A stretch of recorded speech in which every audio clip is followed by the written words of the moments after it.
Okay, Chair, we are live. The floor is yours. Excellent. We call to order the regular Peace Accountability Board meeting, Wednesday, November 8th, 2023. To access this meeting remotely, join from a PC, Mac, iPad, iPhone, or Android device using this URL listed below. You do not wish for your name to appear on the screen, use the drop-down menu and click on the rename. To rename yourself to be anonymous. To request to speak, use the raise hand icon on the screen. To join by phone, dial 1-669-900-6833 and enter meeting ID 826-5339-6072. If you wish to comment during the public comment portion of the agenda, press *9 and wait to be recognized. And here is in the meeting, I want to recognize a land acknowledgement, which takes us to agenda item number 1. Call to order. Okay. Good afternoon, everyone. I'll start with the roll call. Chair Moore. Present. Vice Chair Harris. Here. Board Member Calavita. Board Member Leftwich. Yes. Board Member Wilson is currently absent. Board Member Blackaby. Here. Board Member Cayetano. Here. And welcome to our newly appointed board member, Board Member Moses. Here. Okay. And then just to acknowledge, we have Chief Lewis on the line. We have Deputy City Manager Ann Cardwell. And then on behalf of ODPA, we have Director Aguilar and myself, Jose Murillo. Okay. And let me just. And currently at this time, we don't have city attorney staff. Thank you, Jose. Mm-hmm. That'll take us through the approval of the agenda. I know that there is a change that the director would like to make, and I'd like to get a motion on it. Yes, Mr. Chair, as our policy guidance program analyst just stated, we have a new board member and we do the ceremonial swearing. So I'm asking if we could modify the agenda to include the swearing of the new board member. Can I get a motion and a second on that, please? Summer. Second. Excellent. Without seeing or hearing any abstentions or nays, we're going to go ahead and say my passes. Okay. But at this time, I'd like to recognize your new board member and director, if you'd like to go ahead and Sorry, Chair, before we proceed, could we just approve the agenda? you change it. Thank you. Can I get an approval of the agenda? And a second, please. Second.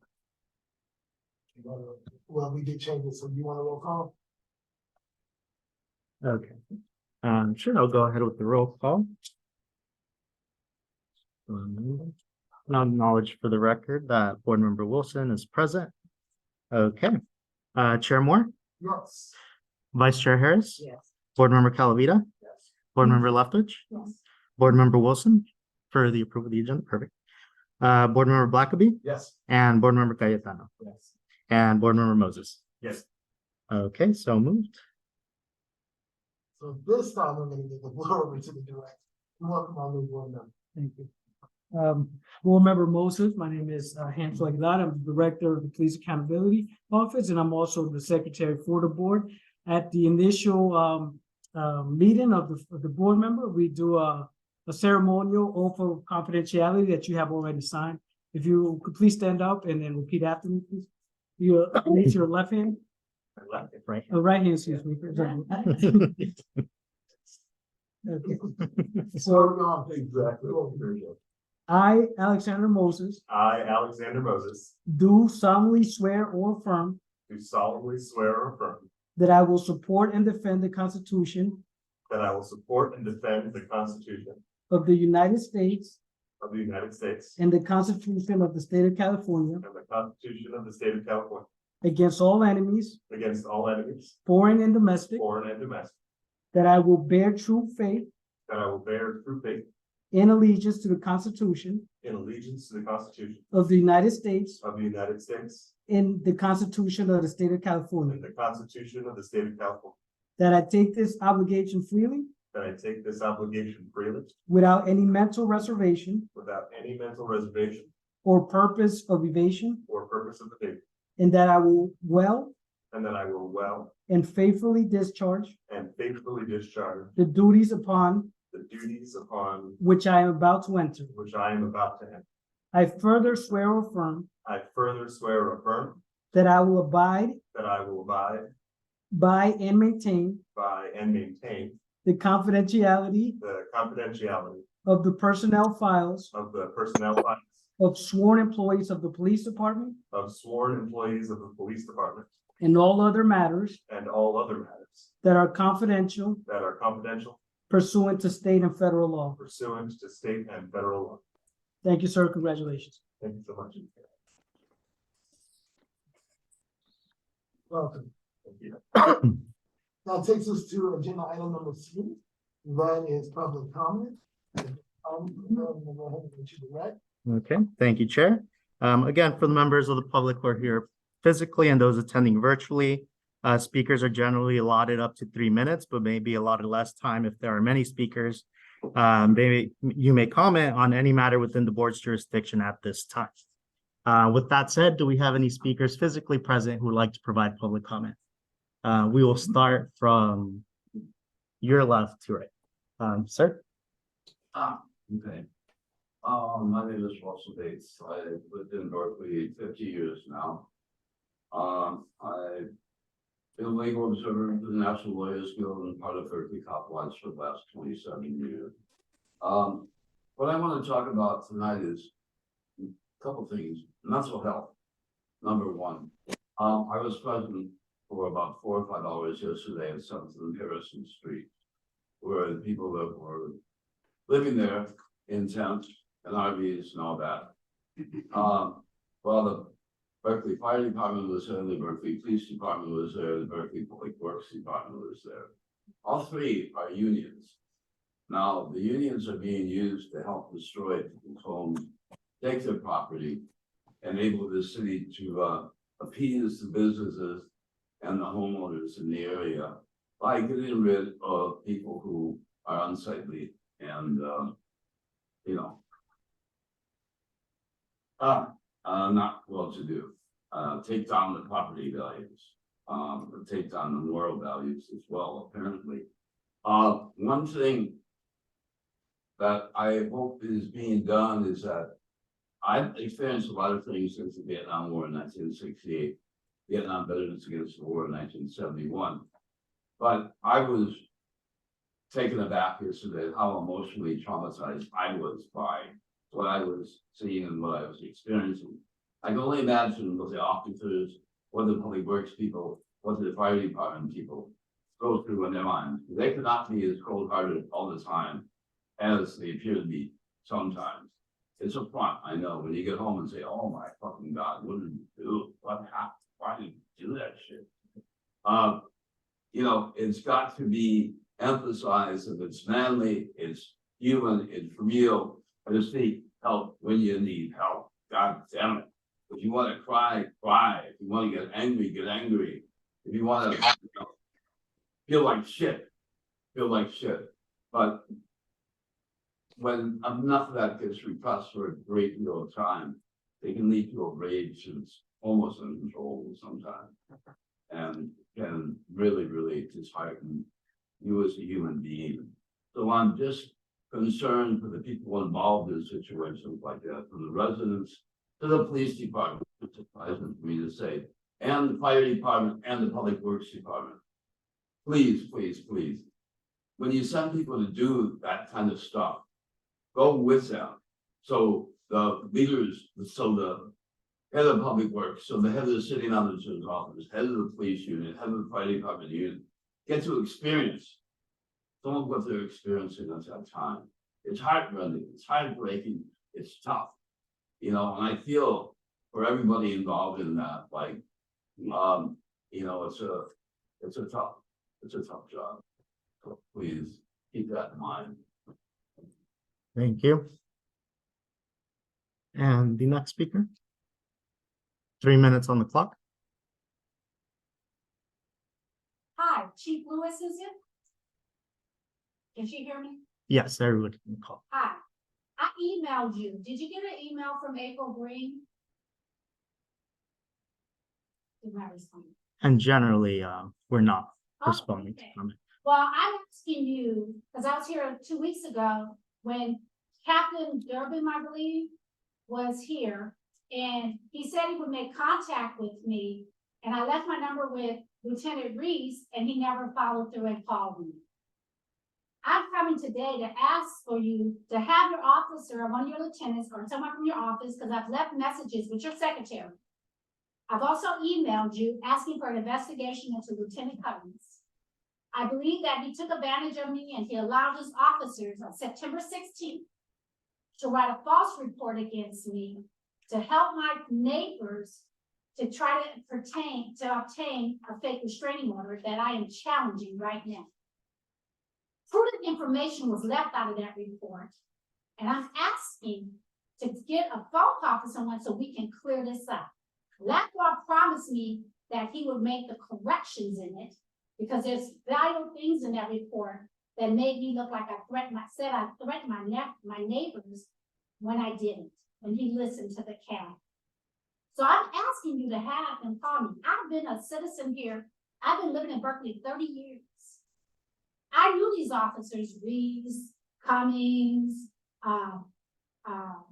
Montgomery, when they were rookie cops, and I lived in a drug-infested building, 2121 7th Street, when Dash Butler became the chief. And these officers remembered me from in the past. I was fighting the police, working with the police review then under Donna Springs, appointed to commissions. Now I'm 60 years old. And these officers still remember me and didn't like me then and don't like me now. Not saying this, to be correct. But Montgomery already told me, I remembered you. When I was in narcotics, I was a pain to him then. So now I feel these officers, because I'm vulnerable with cancer, not able to really speak for myself, that they're teaming up against me and profiling me because I'm a woman of color. I'm asking for you to have someone office to call me. So at this point, because a common courtesy is to call me and talk to me and try to help me to get some of this information corrected that's negatively written against me from your officers. That's the least you should do. I have 5 minutes. Hopefully I'll hear something. If not, I will come to every meeting here, every 2 weeks, till you do your job. And we'll let you finish that thought. Thank you. Okay. Is there anybody else who's physically present here and would like to provide public comment? Oh. It's a pitch. Okay, with that said, It's just a picture, not even a real person. okay, with that said, we will now go towards our virtual speakers. Sorry, let me drag this over. Minimize that.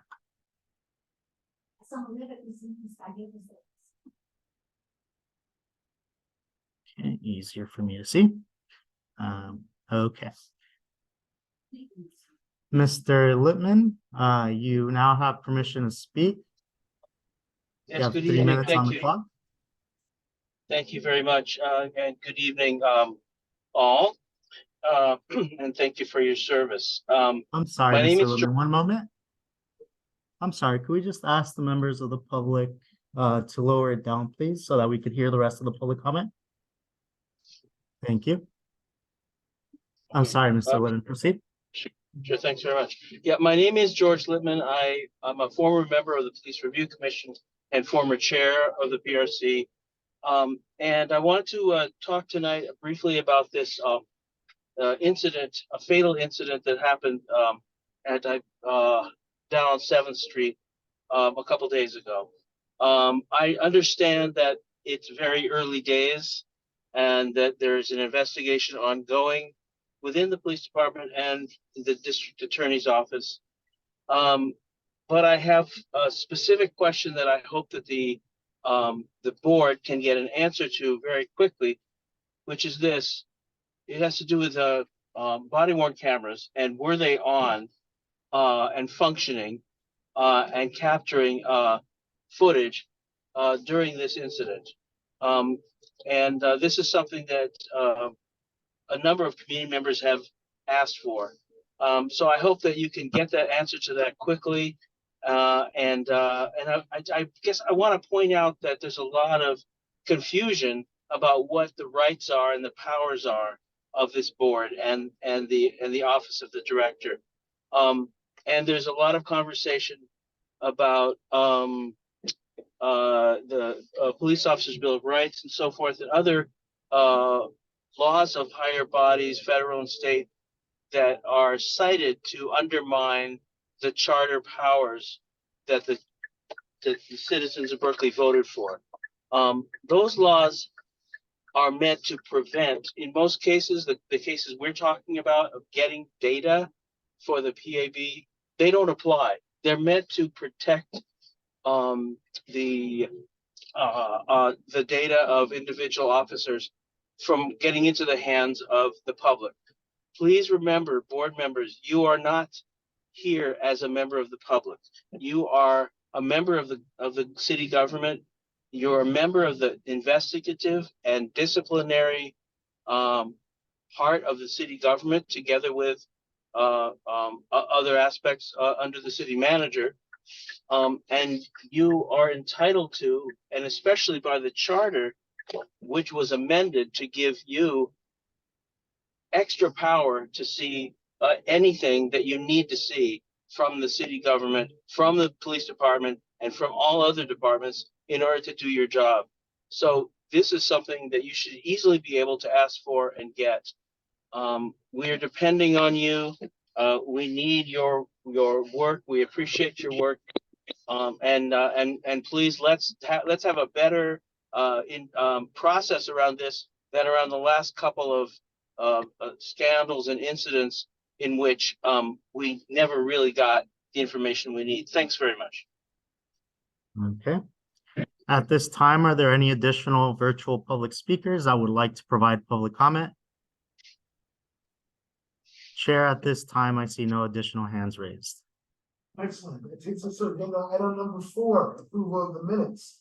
That's the regular minutes from October 25th. Is there any additions, subtraction, or changes that need to be made? If not, I'll take a motion. Move to. Second. Excellent. And no objections to that? Okay. That would take us to item 5, gentlemen. I give you the floor. It's the PA staff. Thank you, Mr. Chair, members of the board, fellow colleagues. I just want to also acknowledge Deputy City Attorney Chang is available, and also Investigator Wechter is joining us remotely. One of the things I did want to address, and I had it on my notes here for the ODPA staff report, because we have received inquiries in the last few months because of the 2 officer-involved shootings. We don't have a proactive role per se under the regulations and or the charter. There was a provision under the Police Review Commission regulations where there was ability for the commissioners to initiate an investigation. In the language there read, if there's no complainant able to initiate a complaint, and in any case where a sworn officer or other BPD employee is involved in a death, 5 commissioners may vote to authorize an investigation or take such other action they deem appropriate. So at this time, though, that language is not in the interim regulations, nor is it in the charter. Our office, I can confirm to the members of the public, we don't proactively investigate those matters. I think it is an important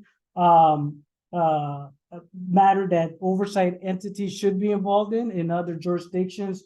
Some oversight entities even have access to the scene of critical incidents. And that's perhaps something we could work towards if the community wants it. But I did want to just address that for the members of the public that are inquiring about that. The other note I just want to make at the last meeting, we mentioned that and reminded that this is 50 years of civilian oversight for the city of Berkeley. We've been discussing it for a few months.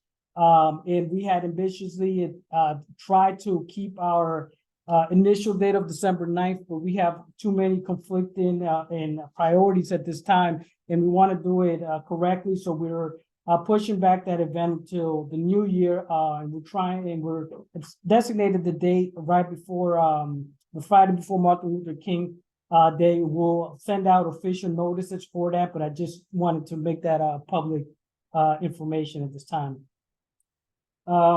I also want to just provide an update that the lease is still for a new location, still undergoing legal review. We're in the process, Board Member Moses is just joining us for our conversations, in the process of going to a new office location. We're getting new staff members.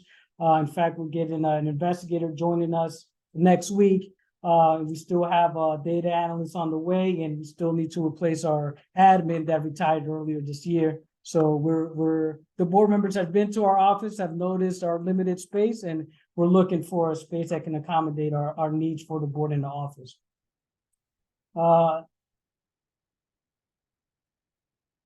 Another update, we have been tracking and been following up with NACO. We're still trying to find out if there's any last minute cancellations. At this time, there aren't any, but we got a few days before we can head out over there. So if there is any updates on that, I'll make sure I'll provide it to the board members that have expressed interest. And the other thing regarding NACO, I wanted to bring to your attention. I'm unclear what the procedure was in the past with the PRC, but we have a organizational jurisdictional membership with NACO, and that gives us both the office and the board a membership, but it only gives us one vote. So this year they're going to have elections. They're going to have elections for the positions of president, vice president, and 3 at-large seats. And the declared candidates have already been mentioned.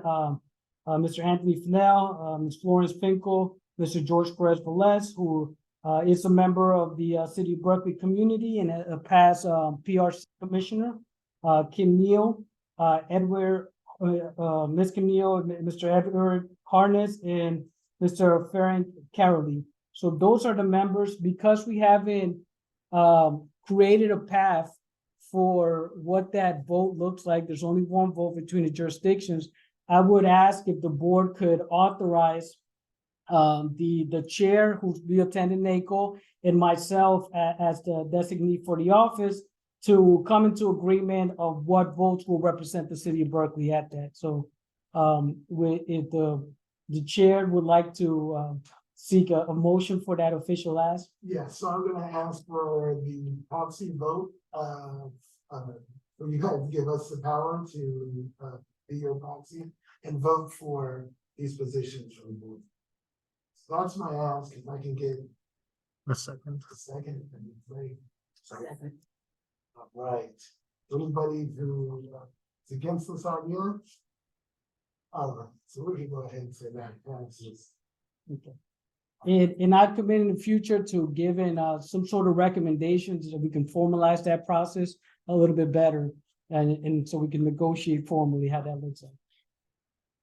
Those are the immediate updates I have. If the board has any questions at this time, I can provide any information I may have. You know what NACO is? NACO is the umbrella organization that our field falls under. So it's the National Association for Civilian Oversight of Law Enforcement. So they provide, there's a nonprofit that provides resources and support for oversight agencies.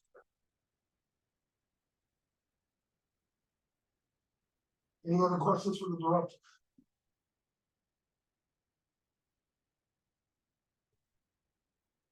So that's gonna take us to agenda item number 6, which is my report, and we're gonna open it up to the board members afterwards, but I'm gonna keep this very short. I'm very excited to see this table full. I feel like this board is operational at this point. This is very exciting. As we get in later into the meeting, we're going to be tasked with different roles, and we're going to be able to really get into this stuff. So for me, that's very exciting. I said is my chairship is that I wanted to make sure we had all of these chairs full and that we were moving forward with the work that we've done on all of our well, all the work up to this point. So let me just say thank you everybody for participating, for your energy and effort. And I'm going to open it up now to any board members who have any questions, concerns, announcements, anything they'd like to talk about at this point. Board Member Calvino. Very quickly, for the record, I'd just like to register my dissatisfaction with the current interpretation of the charter amendment, which limits this board's ability to have any oversight of critical incidents such as we've heard about happening on Monday. We are not the public. We are a board of oversight. And there is nothing in the charter amendment that specifically says we cannot access information. So I'd just like to register my dissatisfaction with the interpretation of the city attorney's office, which severely limits our oversight. And this has been, there have been a number of critical incidents over the last year and more that really underscore what could be an important function of this board that we have been disempowered to carry out. And it's just for the record, I would like to say that because it is very frustrating to only be able to read in the newspaper the information that the public had. We are some kind of hybrid, I suppose, between the public and a city, not employee, obviously, but a city commissioner. But we do have access to confidential police officer information, personnel data. We have routinely access to these things when there are complaints. So either we do or we don't have access to confidential information. And so that's my statement. Thank you, Board Member Calvino. I appreciate it. Mayor Cassiano, please, can you share with us? Yeah, Cayetano. Excuse me. But I would just like to second board member Calavita's response. And I think one thing I'd like to point out is that there are other jurisdictions, other police oversight commissions within the state of California that have routine access to this type of data. So to say that that it violates state law, I think is disingenuous. And if we just look to other jurisdictions, we can see how their police oversight commissions work. We can understand how to interpret our charter as well, and that it's worth looking into how we can access the people's will in this case, which is to amend the charter to give us more oversight after 2020. That being said, I also would like to thank the police chief for letting me ride along a couple weeks ago.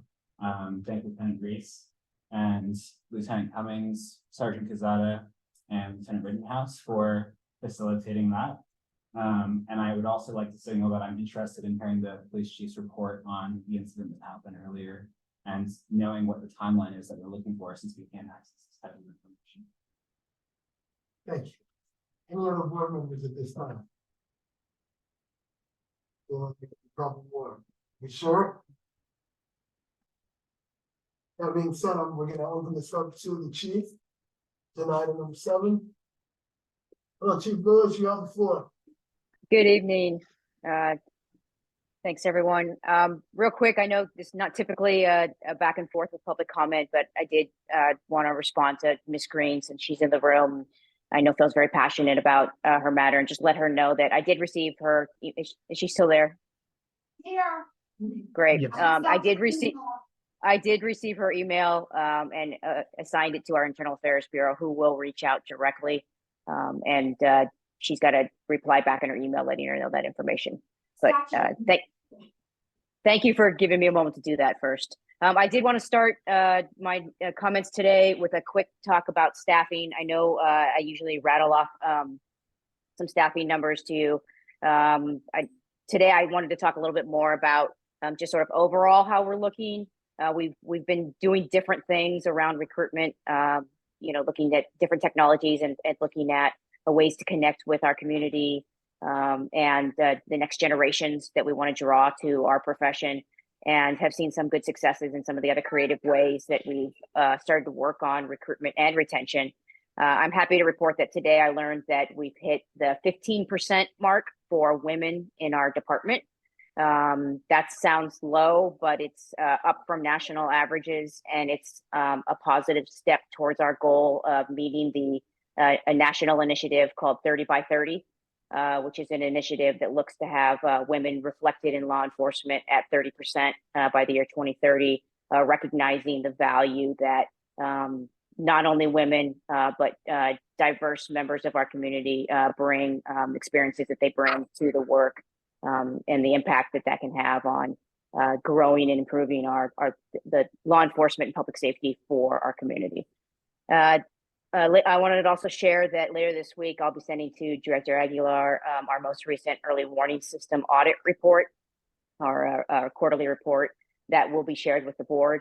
In that, I'll also give an update on where we are on the process for hiring a consultant to engage with us about a review of our early intervention system, our early warning system, and talking about how we can not only improve and expand that process, but also implement some pieces of risk management in that work to support the program. As far as case updates, I did want to talk briefly about a couple cases, and the first being a case that happened on October 26th. In that case, a 17-year-old female was the victim of a sexual assault by a 58-year-old suspect. The victim was interacting with the suspect, and then the suspect began to sexually assault her. After that attack, the young victim went home and told her mom about what happened. The patrol officers responded. They were able to identify a suspect, conducted a photo lineup, wrote a search warrant, and then were able to arrest that suspect. In total, that case investigation took 12 officers to put that case together, but they were able to get some resolution for that victim and able to make arrests in that case. I just share that in part to talk about some of the good investigative work that's happening at our patrol level, but also just the impact on how much personnel it can take to run through a whole process like that for just a single case. The other thing I wanted to share and talk about is I asked our strategic analysis team to do a review of some of our hate crime data, not only to coincide with the United Against Hate initiative that was started in the city of Berkeley, but also to look very specifically at what our numbers look like post October 7th, when the Hamas attack on Israel occurred.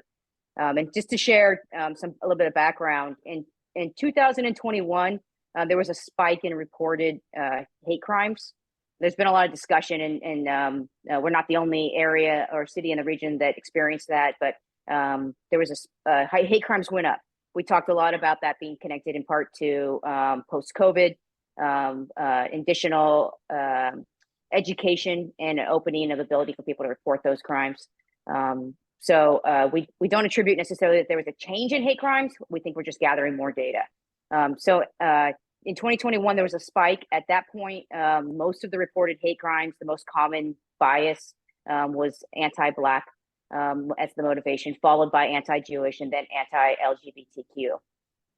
That pattern continued through into 2023. However, since the October 7th attack, we've had 3 anti-Jewish hate crimes in our city. Those were all graffiti crimes. There's also been a pretty significant spike in reported anti-Jewish hate incidents. And so those are incidents that don't rise to the level of a crime, but we capture that information as we know the detrimental impact that even a hate incident has on our community. So out of the 12 hate incidents that we had in October, 8 of those were anti-Jewish related, compared to the month prior, where there was out of the 4 incidents, none of them were that protected class. This puts our number of total cases in the city for the last month related to the conflict in the Middle East to 11 cases.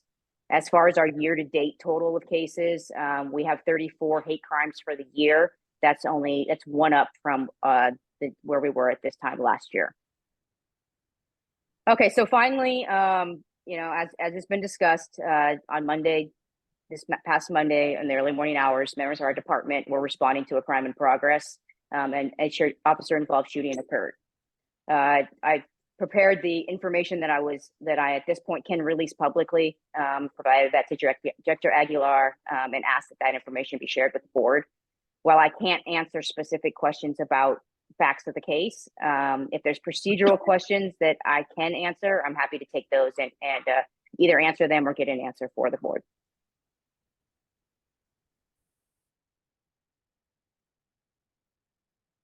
Well, let me go ahead, if you're done, Chief, I can go ahead and open it up to questions from the board. For sure. Please do. So I have a procedural question, Chief. Thank you for that report. So as I understand the penal code, uses of force that result in death are exempt from the confidentiality clause of 832.7, except when there's an ongoing investigation, as there is, according to what I read in this case.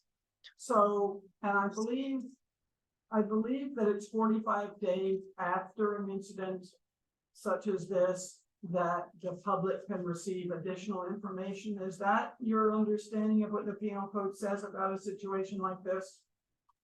Yeah, so what you're referring to is what was originally SB 1421, and then there were some subsequent bills around that. And so you're correct that this case falls within that category. So there was enumerated specific categories that qualify. And there is space within that release law that allows us to not release that while there's active investigations occurring.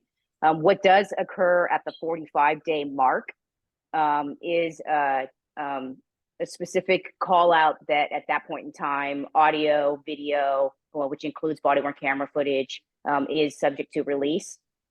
And so that what you saw in the case that we had from the Toyota was that there were PRAs that came in, and we were able to release those videos at that point. So you could expect this similar to happen in this case, that when those videos are able to be released, that they would be released within that point, unless one of the exemptions that falls within the PRA rules would apply. Like for some reason, if it would jeopardize in an ongoing investigation, then we may retain it for longer, but we're obligated by law to communicate that to any PRA requester. Right. So if the investigation is not complete at some level, it could go longer than the 45 days. There's no absolutes because every case can have different facts. But our goal has been that before we get to or at that 45-day mark, that we are getting the videos out to our community. And so I expect that to happen in this case. Whether the law allows for the release or expects the release of almost all, if not all, the materials from the case, the totality of case materials to be released. And so that's the thing that takes a little bit longer as the investigative processes occur. But it's my desire to be able to get that video and audio evidence out at that prior to or at that 45-day mark. Thank you. Any other questions? I just like to just real quickly, just procedural things. So for this incident, Chief, there is body-worn camera footage.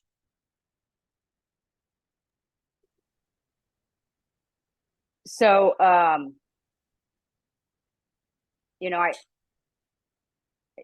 don't want to enter space where I start to answer factual questions about a case in one case, in a particular instance, and I can't answer them in a later case. And then, as I continue to accept factual questions, and, we can get into some sticky territory. And the last thing I want to do is jeopardize the status of a case or a case investigation. I can share that I expect there will be materials for me to release at that 45-day mark that we talked about. Thank you. Director. Chief, this is the director. I just have a few questions. One question procedure and then one regarding another statement. But is your department only releasing information pursuant to PRA requests, or is there a proactive approach to release and stuff pursuant to the penal code and the government code here? And I'm asking in the sense that our office gets a lot of these questions and we often cannot appropriately answer them because you are the custodian of these records, so. Yeah, so I think your question, if I'm hearing it right, is are we going to proactively produce materials related to this case outside of the PRA process? Yes, this and other incidents that may or may not fall under those particular enumerated situations. Right. And, you know, some jurisdictions will put every ounce of their body worn camera footage out all the time. They just put everything out all the time. You know, I am very aware of the privacy rights of members of our community, and that every member of the community may not want whatever incident they're reporting or engaged in to be made a matter of public right to view. And so, you know, I look to not only the law and what it allows and expects me to produce, but also those privacy rights of individuals that we may be engaged with in our work. So at this point, you won't see me producing that material in bulk or in mass.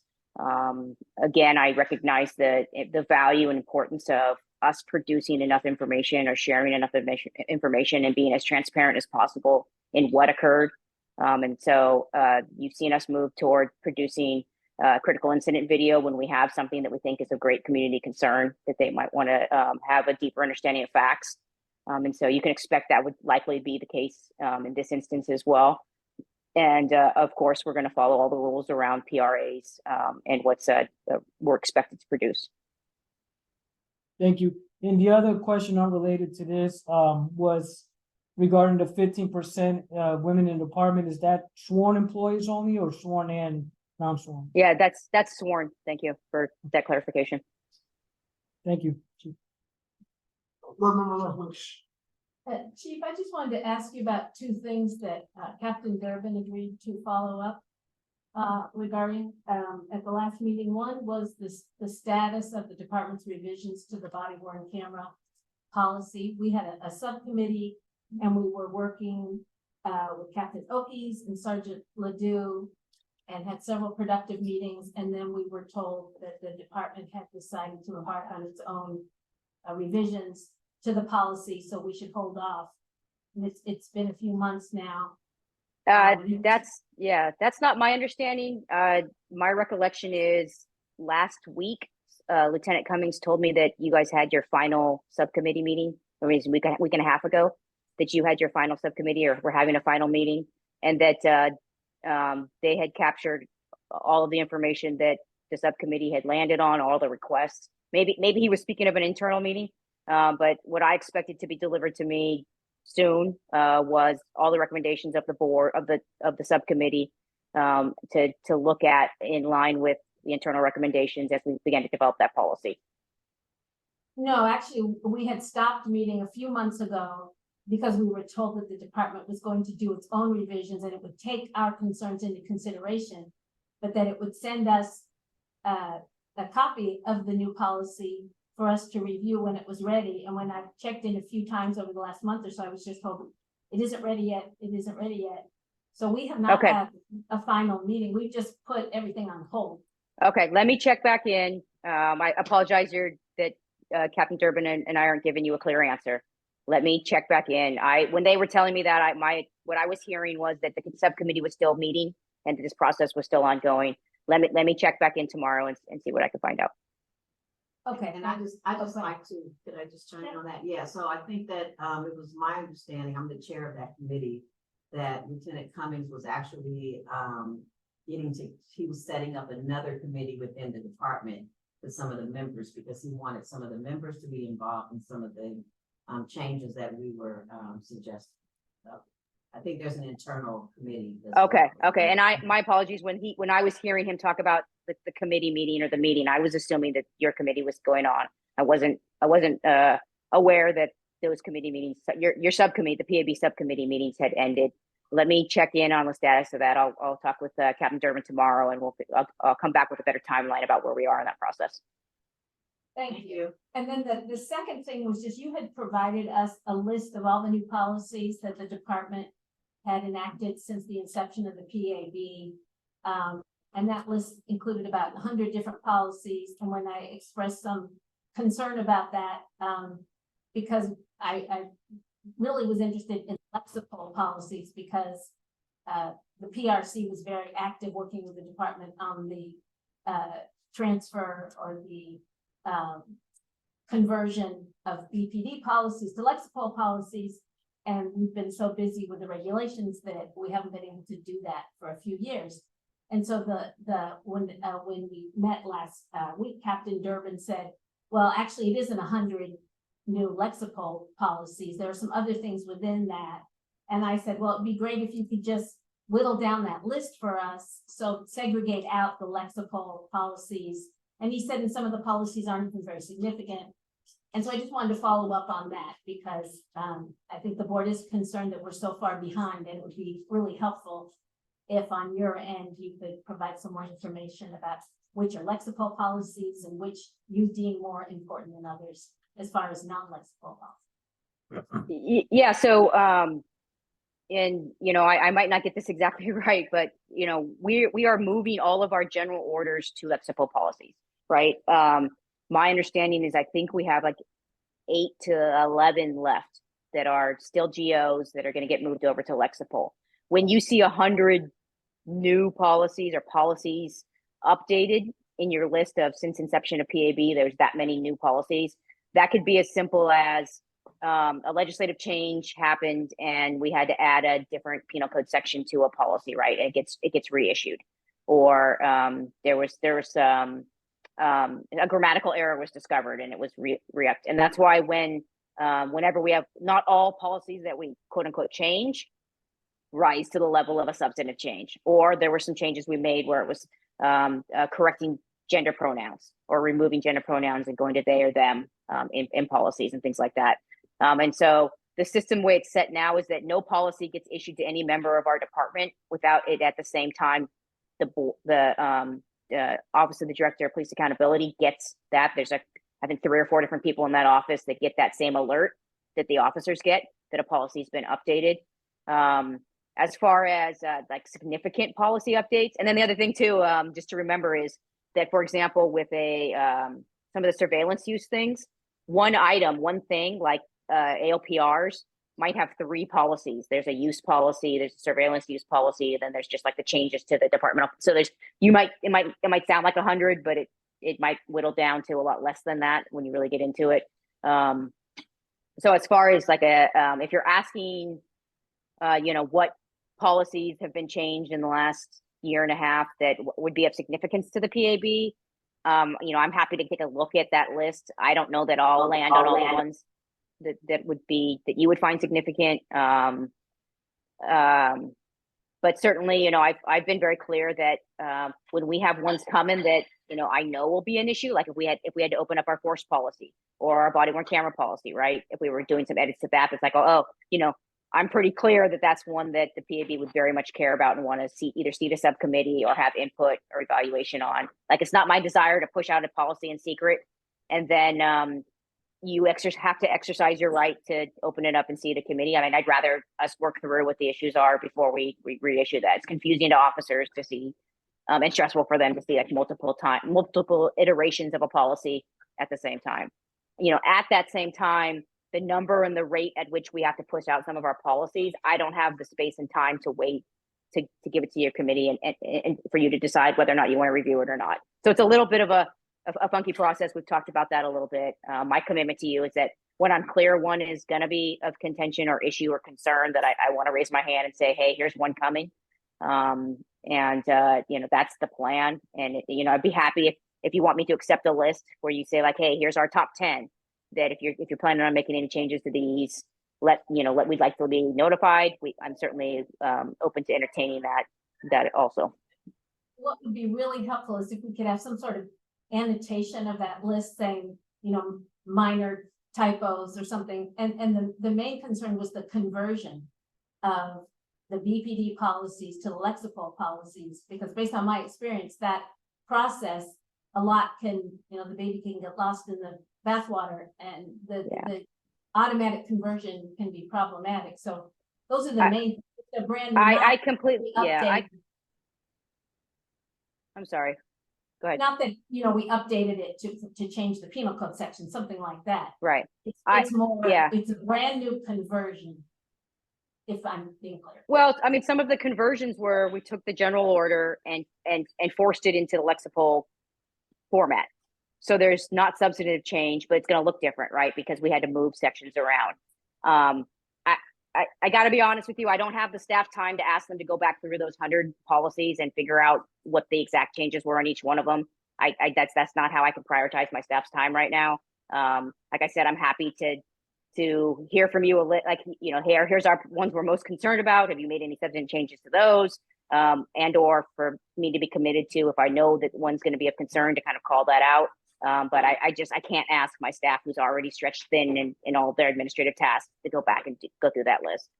Right, okay, well, I think we may be forming a new subcommittee tonight, so maybe a subcommittee could sit down and look through that list and we could try to whittle it down ourselves. Thank you.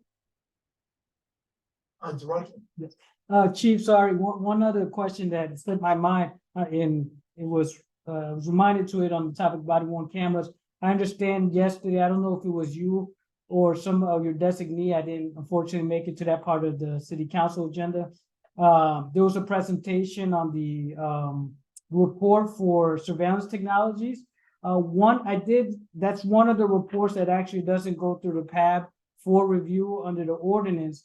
But one of I did review it, and one of the things that caught my attention was a statement that to date, the Berkeley Police Department Internal Affairs Bureau, IAB, has not received any external personnel complaints surrounding these technologies. As I understand it, certainly from our side, and I understand from your side, you do assess in instances where a body worn camera may or may not have been activated, whether that was within policy. Is that something for future reports that you would consider putting in there? I think it might be unlikely, in my experience, that a member of the public would directly make a complaint about body worn camera misuse. But if we as investigators come across a compliance issue, is that where the reporting would be made in this annual report? Let me think about that. I know we do report that as part of our annual stats that report to the PAB as part of our normal data reporting. Let me take a look at the surveillance ordinance again and see if that's an appropriate place to call that out. If it is, I'm happy to include that in there. I want to look at the language again and make sure that's the right type of complaint to be calling out in that place. Thank you. Real quick, Chief, I have a question that just struck me in the spirit of collaboration and us trying to work together. We mentioned the consultant for the early warning system. I was just curious, do you see this board having an integral, I'd say, part to play within that process? I know we've done a lot of work in a lot of different areas to help support and encourage and help accelerate an early warning system. I just wanted to know, is there a place for us in this process? And what does that look like to you? Yeah, I'd be happy to have you be at a minimum a stakeholder that the consultant interviewed as they were building out recommendations for our program. Excellent. I look forward to helping in any way. Does anyone else have any other questions for the chief? All right. Thank you so much for your time, Chief Lewis. We do appreciate it. I'm sure we'll have some follow-ups within the week, but thank you for taking care of our concerns. Thank you. Have a good evening. Right. Okay, ladies and gentlemen, that takes us to agenda item number 8, the subcommittee reports. At this time, I'm going to go ahead and lean on the office, but I know we have some reports that need to be discussed. Okay. Yeah, so at this time, any of the subcommittees included as part of the attachments may provide an update. I know conflict of interest, I believe, has a request to the chair. Oh, well, and actually, we've had Chair Moore down as, this Mhm. committee. It was, Board Member Harris and me. But Board Member Wilson had expressed interest a few months ago, but we didn't have enough, board members to allow 3 board members to serve on the subcommittee. And now we do. And now we do. So I understand that the chair needs to appoint, somebody to a subcommittee, so. Board Member Wilson, Yeah. do you accept this call? Yes. Excellent, excellent. Let it be so. And I'll make that correction to the record as well. And then, well, I don't know if this is. I would like for us to, reactivate, or I guess it's activate for the first time, the lexical subcommittee. Mhm. And I'm hoping some other board members who would express some interest would want to serve on that, because I Can am. you explain what that is for our new board members? Yes, so Lexipol is a corporation that provides standardized policies to police departments around the country. So police departments enter into contracts with Lexipol, and they say, oh, you want to use a force policy? Here you go, this is what we think is a use of force policy. And some departments, if they don't have anything on a particular topic, will just take it. And then Lexipol also will tailor it to that particular state law. So if California has particular penal code sections, they will then, insert those.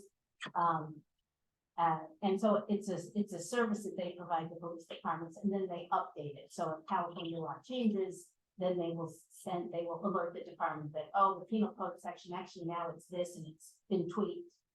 So they provide it's an ongoing service. So it's desirable for police departments, but it's also of concern because they're very conservative policies. And they aren't what we view as progressive. And during the PRC days, when I was on the Lexipol subcommittee, we found that the Berkeley, the policies that existed before, when they were converted to Lexipol, unless people were really paying attention, sometimes they'd lose a lot of the good things in the original policy. So it's a process that's time consuming, and very detail oriented, because it can make a big difference. Just a few words can make a big difference in what policy means. And is Lexipol a private organization? Yes.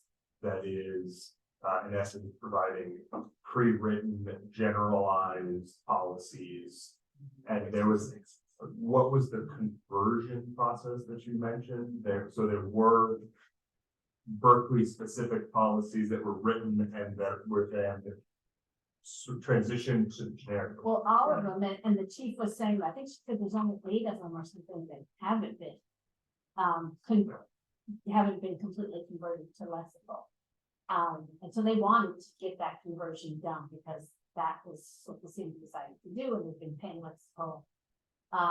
But under the PRC, we had a subcommittee that was just working with members of the department in that process, just to make sure that nothing got lost in translation, because things were getting lost in translation. Is it a binary question of either the Berkeley policy or the Lexipol policy, or it is a matter of? It's going to be the Lexipol. Yes, it's going to be Lexipol. But the idea is to just make sure that the Lexipol policy reflects Berkeley values and what the pre-existing policy is. So was there a motion Somebody to, do a motion, we're looking for a second. And do we have to agendize, or can we build this out right now, James? This could be, I think it's good, right? Mhm. Alright. So can I get a second? But the motion would be to revise. establish a Lexipol subcommittee? Yeah, I second. okay, and I will do a roll call vote. Chair Moore, Yes. Vice Chair Harris. Sorry, I lost my list here. Here we go. Sorry, Board Member Calavita, Yes. Board Member Leftwich, Yes. Board Member Wilson. Yeah. Board Member Blackaby, Yes. Board Member Cayetano, Yes. and Board Member Moses. Yes. Okay, the motion carries. And I would be happy to serve as chair of that subcommittee, and I would love it if you other board members either join. Excellent. And it sounds like we have a chair. Now we need some volunteers to get into the work. I will volunteer as tribute. I will also volunteer. Good. Wonderful. That's the nitty And gritty. what the process has been in the past is that we would get together and it sounds like we need to go through this list of 100 and say, we'll say, well, this one sounds really important. Let's look at that one. And in the past, we would meet with members of the department. This has already happened now, so I don't think we need to do that because the conversion has already taken place. So we're just looking back at what has been done. And then if our subcommittee has concerns, we would then come back to our board and say, this is the policy we think the department needs to go back and review it. And if we're fine with it, then we just cross it out. Julie, what happens if there's no consensus, like you say, this needs to be changed, or this policy is not a good fit for us? What happens with the lexical policy at that point? Well, that's a good question. I mean, under the PRC, we actually were working so closely with the department that we would reach a consensus. But I don't know if the city, if we brought it to the city council and said we had concerns about it and brought the city council in. My suggestion, Yeah. and I hate to interrupt, would be the subcommittee brings it to this board. If this board finds issues with a policy, myself and the director or vice chair, and whoever's there is gonna have to take that to the city council. Right. Yes, we're right. Another procedural question. I think there's a few other items on the agenda, including the budget, including accommodations, other things. Like, it feels like we may have some, because I'm happy to add myself to other things, but I also feel like we may end up with a couple other areas. So can we kind of come back and review membership also, either in those conversations or elsewhere? Because I'm happy to serve, but I also know I have limited. Yeah, so I'm just trying to find the right places, and we may have some other things to get added here. So we're, so just to, if that's appropriate at a later point, I'm happy to nominate myself for other places. Excellent. We are in the subcommittee report area. Do we want to go over the subcommittee's law? We guys comfortable with that? If you want to. Isn't that the? Well, let me agenda make, item? my specific comment is, I think, we have a later budget, later item on accommodations. I can have a point of view on that. But also just with all the budget review stuff, it feels like, having some people dig into that. And again, I'm happy to volunteer to participate in both of those things. But I also want to make sure that it's the sense of the board that we want to create those structures. So that's, whether we talk about that now or later, those are the two on my mind. Thank you. Yes, I mean, in terms of creating a subcommittee, it doesn't necessarily have to be under this item. If it's part of the discussion and the action, or result of the discussion of the action, the board may do so at that time. And I would just say, just for our body worn camera committee, so we, as we said to the chief, we've been meeting with BPD, and we've given them some recommendations for changes that we'd like to see. So we're just really waiting on BPD to come back with their updates. And once that's done, then we'll just go back to the table to make sure that we're okay with it. So we're just on a wait list like that. No? No. Okay. Then what I'm gonna do is go ahead and wrap this up. We're gonna go ahead and move on to the new business, and we'll talk with the subcommittees and what we're gonna do in the action items a little bit later. That works for everybody? Yeah, keep pushing, yo. Yeah. Look at the car. Hello. Straight. If you guys need this stretch yet, is this a good time? Before the business starts? You guys need 5 minutes? All right. I love it. Let's do it. Okay. This is agenda item number 9, new business, and discussion regarding the budget process and recommendations.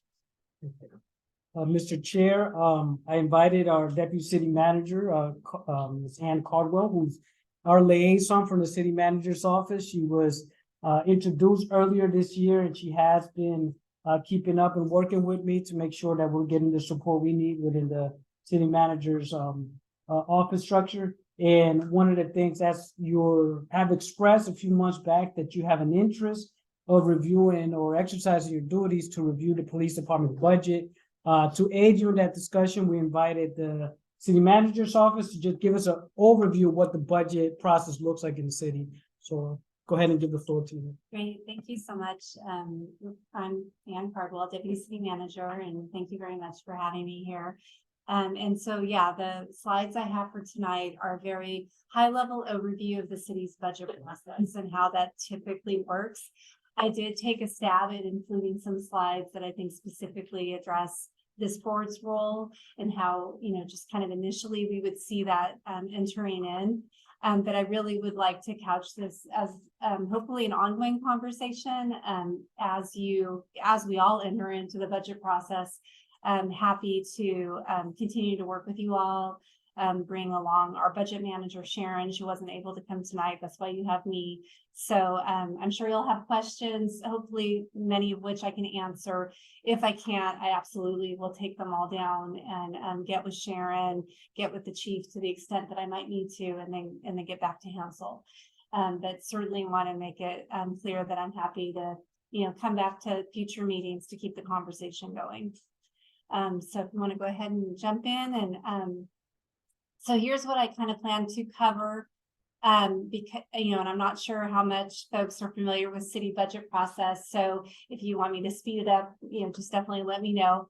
But I thought I would just cover some of the kind of key terms around the budget, how our funds are structured, kind of brief overview of the current biennial revenues and expenditures for the city, talk a little bit about your budget, your role in the police department budget review, what the overall budget process timeline looks like, and then have some time for questions. So that's sort of what I have. So next slide.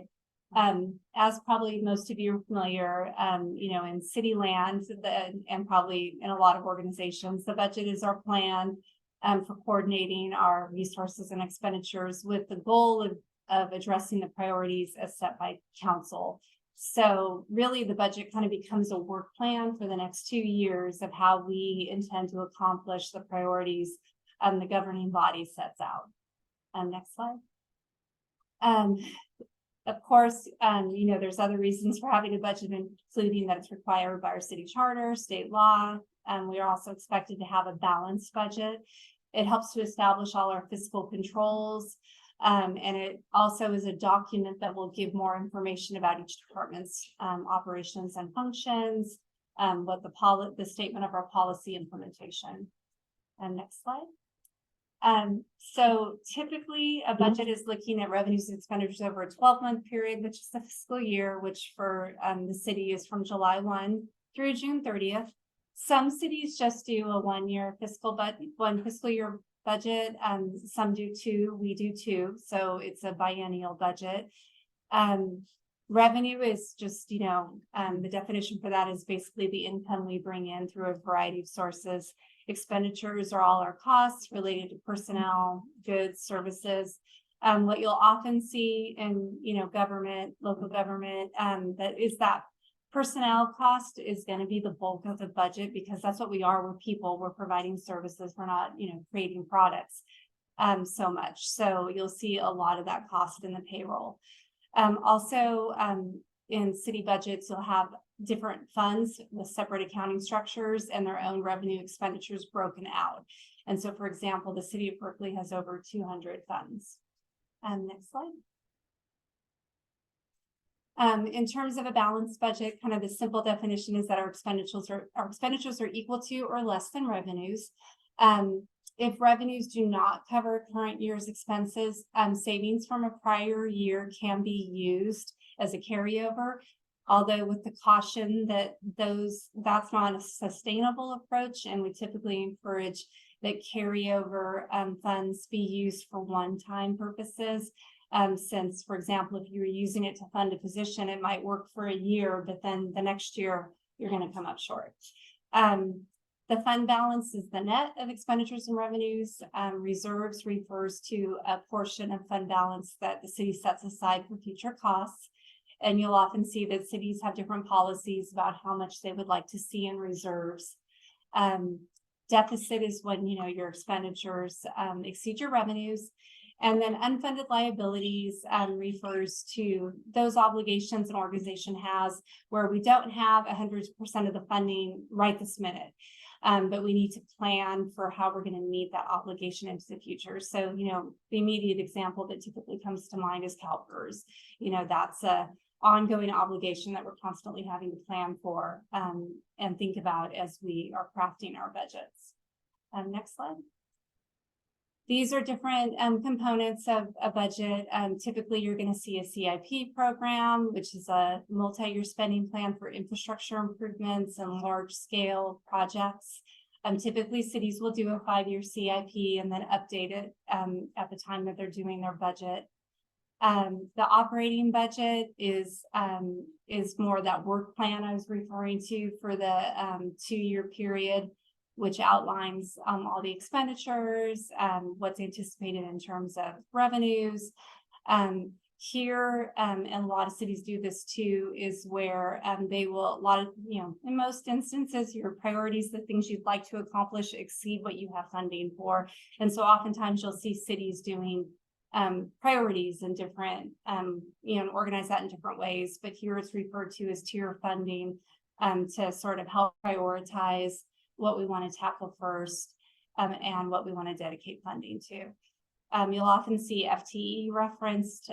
That's the full-time equivalency, 1 or more employees that total 1 full year of service or 2,080 hours a year. And then when we talk about personnel expenditures, obviously that includes salaries and wages, but also benefits, workers' compensation. So all of that sort of falls under that heading. Next slide. Other terms you'll hear during the budget process carryover, I referred to just a bit ago in terms of funds that are brought forward from a prior fiscal year into the current fiscal year. For example, with the police department, if they, often have a lot of vacancies and their salary savings, that's where you'll hear us talking a lot about carrying forward salary savings or prior fiscal year funds into the current fiscal year. Again, with that caution of it's not ongoing. An encumbrance is when funds are set aside in anticipation of an expenditure, and typically that's in the form of a purchase order or contract. It's sort of a way to say, okay, these funds are spoken for, we're sticking them over here, so you don't spend them twice. Budget modification is when we're transfer of funding between line items in a department's budget, and then we also have inter-fund transfers when we're actually moving funds from one fund to another. Next slide. And then other key terms during the budget development phase would be, as we're working through the budget process heading up to adoption in June, it's the proposed budget. And that's the working document that we're pulling together, which will eventually become the adopted budget when it goes to council and gets approved. And then twice during the fiscal year, the budget office will bring forward what they refer to as AAO1 and AAO2, which are what I'm used to from prior cities I've been with, is sort of like mid-year budget adjustment. When you come forward with, hey, we're seeing revenues a little different than we anticipated, we're going to adjust that, or, oh, we got expenditures changing over here. So it's sort of a time to come make corrections, amendments that might need to happen. And then an appropriation is the authorization granted by council, allowing us to make the expenditure or incur obligations as specified in that ordinance. Next slide. This just summarizes briefly for you the dates for both the current biennial budget and then what we're beginning to plan for now already in the next biennial budget, which will be July 1st, 2024 through June 30th, 2026. And then in terms of just a quick overview of those of different funds within the budget, the main one we tend to talk about is the general fund, and particularly with the police department, that's where their bulk of their funding is coming from. We do also have enterprise funds, which by law are required to be self-sustaining, restricted. They have to definitely stay consistent with, revenue coming in is only for expenditures for that purpose, and it's isolated from the other funds. We do have internal service funds, which help us to kind of put aside money for the internal services within the city. Each department sort of puts aside a little bit of money for HR related services, IT related services, that type of thing. We have debt service funds and special revenue funds, trust funds and reserves. Definitely to the extent, the board is interested, again, happy to have Sharon, our budget manager, come talk in more detail about any of these topics, but just wanted to give you sort of an overview that the budget does go beyond the general fund. Next slide. But since most of the time the conversation is about the general fund, I'll shift to that, which is the general fund is the discretionary fund that we use for multiple purposes, including public safety, as well as just kind of general government services. Revenues are typically coming from taxes, fines, fees, and interest. Property taxes, of course, a big one for Berkeley, but also there's sales and use, the TOT, and business license. And general fund is the fund where council has the most flexibility in terms of how those funds are expended, less restrictions. This is just a very high level view. I think this might have been included in the materials you got in your packet too, where it just gives you a larger view of where the city gets their revenues fund for the general fund. Again, you can see that about 45% is coming from real and unsecured property tax, as well as property transfer tax. It really varies by cities, but they're most reliant on. Some of my prior cities were highly dependent on sales tax. So you would see that really fluctuate depending on what was happening in terms of the economy around us. With property tax, it tends to be a bit more stable, although it does still certainly fluctuate. Next slide. And then here we have sort of the same pie, but this time focused on expenditures, broken out by department. And so while police gets about 90% of their funds from the general fund, they make up just 30% of the entire general fund. So you'll see that fire is about 15%, non-departmental is 21%, which goes a variety of places across the organization. Health, housing, and community services is on there. So you can kind of see how the different departments break out the general fund. Next slide. And then so while these numbers are a little bit dated, because this was actually a slide that the police department used when they presented their proposed budget prior to the current budget cycle, I thought it just gave a quick, nice view of that. The bulk of police department's funding is the general fund, about 95%. They rely on the general fund for the bulk of their funding, although there are a few other sources of revenues for them. And then the next slide shows the expenditures, which, as I mentioned, you're going to see the bulk going towards salary and benefits in terms of funding the public safety services. Next slide. This just gives sort of a illustration of the budget cycle. You can see that for our budget office, they've got something going on every month of the year, but certain months are definitely more busy than others.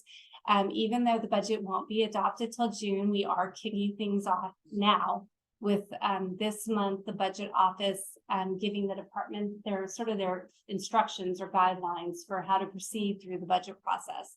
So we do begin that preparation fairly early, heading into spring and June. And then the next slide focuses a little bit more on PAB and the Office of the Director of Police Accountability. You kind of have a dual, kind of twofold role here, because you'll have your own budget sort of as a department, the Office of the Director of Police Accountability, where the director will go through the process like our other department directors in terms of proposing a budget for his office.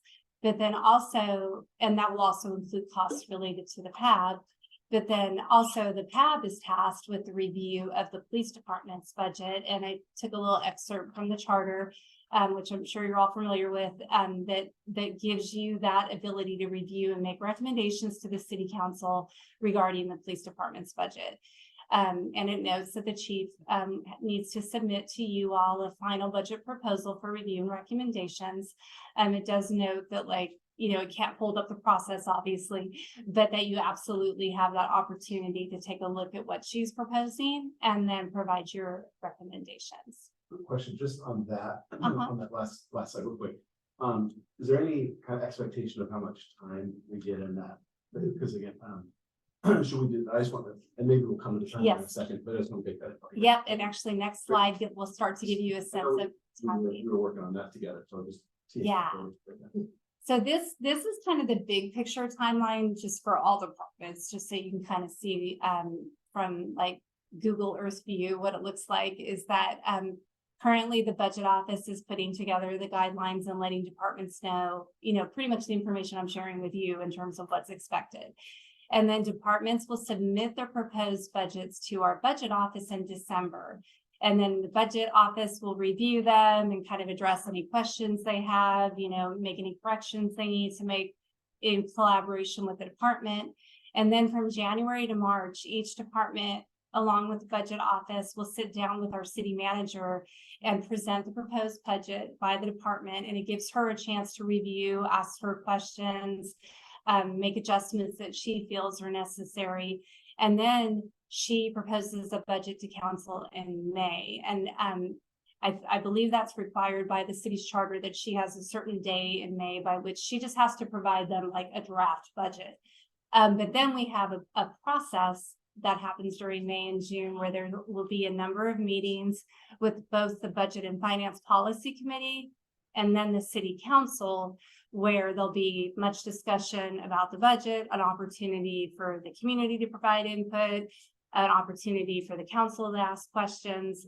And so the next slide gives you more specific, actually one more slide, but this one, you can go ahead and go to that next one. So getting to your question, April would be when the police chief will likely be ready to submit to you all, like from her view, here's my final budget proposal. Because again, kind of referring back to the prior slide, January to March is when departments will just be talking to the city manager to make sure they capture everything she may want to contribute.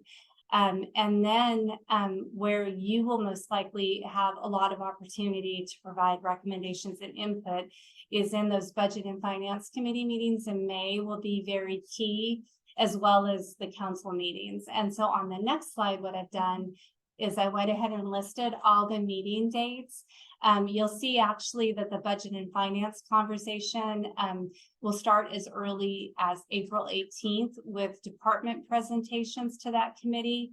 And then conversations with them continue throughout June. And then it sort of overlaps with dates that are being held for the city council as a whole to conduct their budget hearings. And so these dates would be good to, certainly have on your calendar, and it will be an opportunity for you to share recommendations or your thoughts on the police department's budget.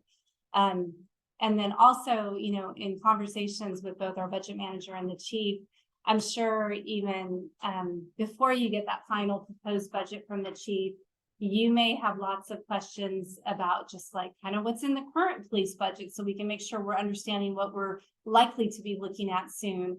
Maybe wanting to do a little bit of homework before you even get that document. And so again, I just want to offer, if it's helpful, I know you guys have been talking about subcommittees. So if there's a subcommittee that wants to break off and work with the department and the budget office with questions regarding the police department's budget, I'm happy to facilitate that. And so I think that's pretty much everything I was hoping to run through. And I know that's a lot, so happy to answer questions or go back to anything that maybe wasn't clear. I'm gonna open it up to the board. Do you want to go ahead, Board Member Wilson? Sure, thanks, I think this is super helpful. One, I think there's an outstanding request to get a line item budget. Is that something we would get through your office? So probably kind of back to the suggestion I made about the subcommittee, what might be helpful is if we could have a conversation about what detail you are most interested in seeing, just because it probably will be helpful for the budget office if they know exactly what you're looking for, and then they can coordinate with the police department to make sure they pull for you what will be helpful, just because and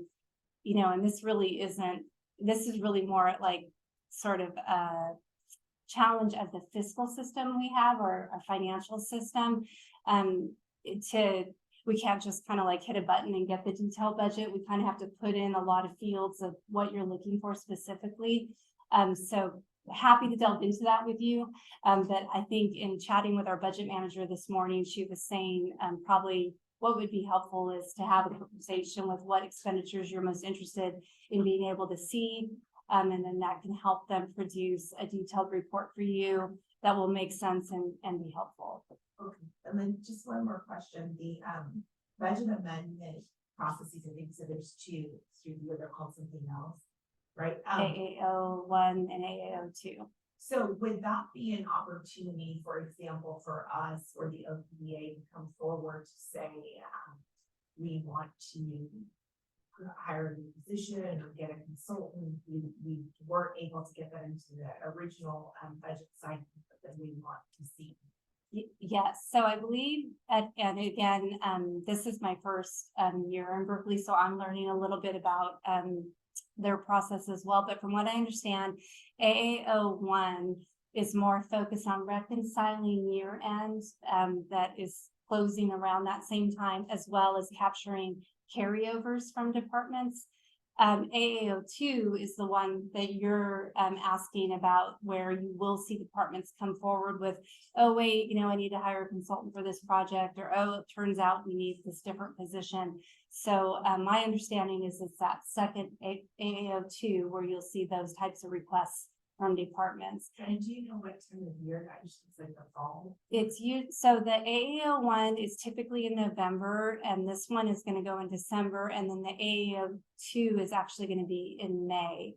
But I think this year they're a little bit delayed beyond the normal. And I just want to double check. We just got it looks like, I was looking to see if in the budget calendar, if they had the AAO called out. I know for this year it's May, but I can double check for next year if it'll be in April. I've heard that it's a little bit later this year than typical. Okay. Yeah. Just to follow up on board member Russ's questions, I think super thank you for the transparency. This is very educational in a very short period of time. My main suggestion or thought as we think about how we want to engage on this is figuring out a way that we make recommendations earlier in the process. I know we'll get the formal budget for the next biennial period in April, but maybe it's like, look at the current budget, review that into that, so we can at least have some ideas and say, hey, here's 10 things or whatever things we're thinking about we'd love to see in the next budget. So as she's putting it together, we at least have the opportunity to give some input early, and then we see what's produced, and then we can provide additional input, so we can think about how to structure that. But it's almost like if we get the current budget so we can see where things are now, ask our questions, suggest priorities, we do that early enough that even in the January to March period, she's hopefully accommodating and thinking about that, putting that in her initial proposal, so it's not the first time we're not seeing it obviously. Yeah, no, I think that makes a lot of sense, and I think the chief would be very receptive to that. Yeah. Okay. Yeah. Any other questions? All right. And I know it's a lot, so truly, whether it's through Hansel or just directly to me, whatever works best for you all, I put my contact information at the end. Again, happy to come back and chat more anytime it's helpful. Thank you so much. We appreciate your time. Thank you. Thank you.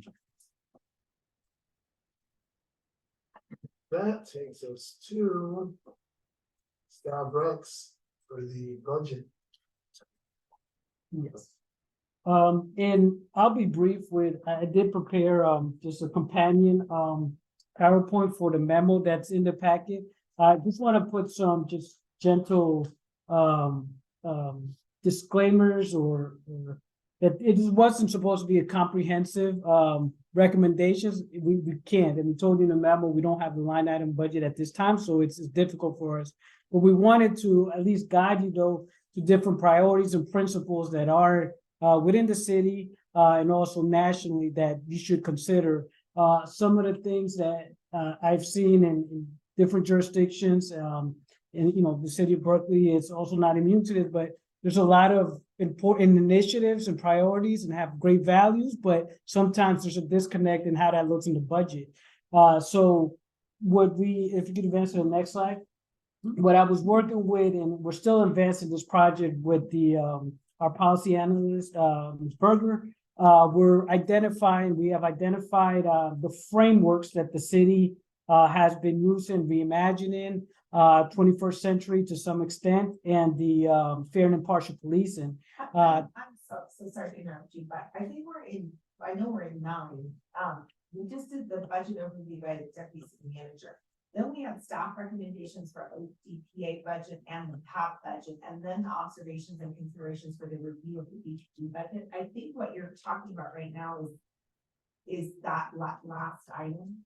Is this the observations for our review of the BPD budget? Yeah, and that probably was not agendized correctly, but this is all essentially going to be one. One conversation. Right. For the ODPA budget, PAP budget, and our review of the BPD budget. Right. Well, your review of the BPD budget and the PAB ODPA budget. Okay. Yeah. All right. So I'll just start with the BPD budget to just go off. And again, some of the overview that she provided, I'm not gonna repeat any of that, but just focusing on the frameworks. A quote that we included in there that might be a good resource. This is a former chief, but he wrote a document for IACP on the International Association for Chiefs of Police regarding budgets for small departments, and it has some really good information in there. We didn't go into depth in the budget, but we just wanted to inform you that is a potential resource among many others regarding police budgets. If you could advance, next slide. Again, the 3 frameworks that we were looking at, 21st century policing, reimagining, and the mayor's fair and impartial. And these are not necessarily in competition with each other. There's overlap. Sometimes there might be some gentle conflicts and tensions, but for the most part, I think they're speaking to the principles of constitutional and community policing that we want to see in local police. Advance to the next slide. Next slide. And those again, not to repeat that information, but these are already available in the adopted budget reports. These are if you're not familiar with the 21st century policing, these are the pillars. Again, some of these things are already being implemented well in the police budget and operations. One of the things we're doing with the policy analyst is reviewing the initiatives that the police has and the policies themselves. We got a fair and impartial policing policy. We know we have body-worn camera, now ALPRs. Again, technology is one of the pillars, but how do they relate to the values that we have locally within the city? So those are the kind of things that we're doing a more thorough review in terms of whether there's a policy linked to some of these frameworks. And then when we get the line item budget to find out how they're being supported, but with the budget. This is just information from the 21st century policing and what local governments can do. One of the things that we tested with the ALPR policy was that the ability to have dialogue with the community. I would, as part of your subcommittees, you invite members of the public to engage with you. We'll be happy to coordinate with you if you want to have some sort of forums, thematic forums on budget and what the community at large would like to see in terms of budget priorities of the police. Next slide. This is what law enforcement agencies can do. Next slide, please. This is from the Reimagining Public Safety Task Force. Yes. Fair and impartial policing. Yes.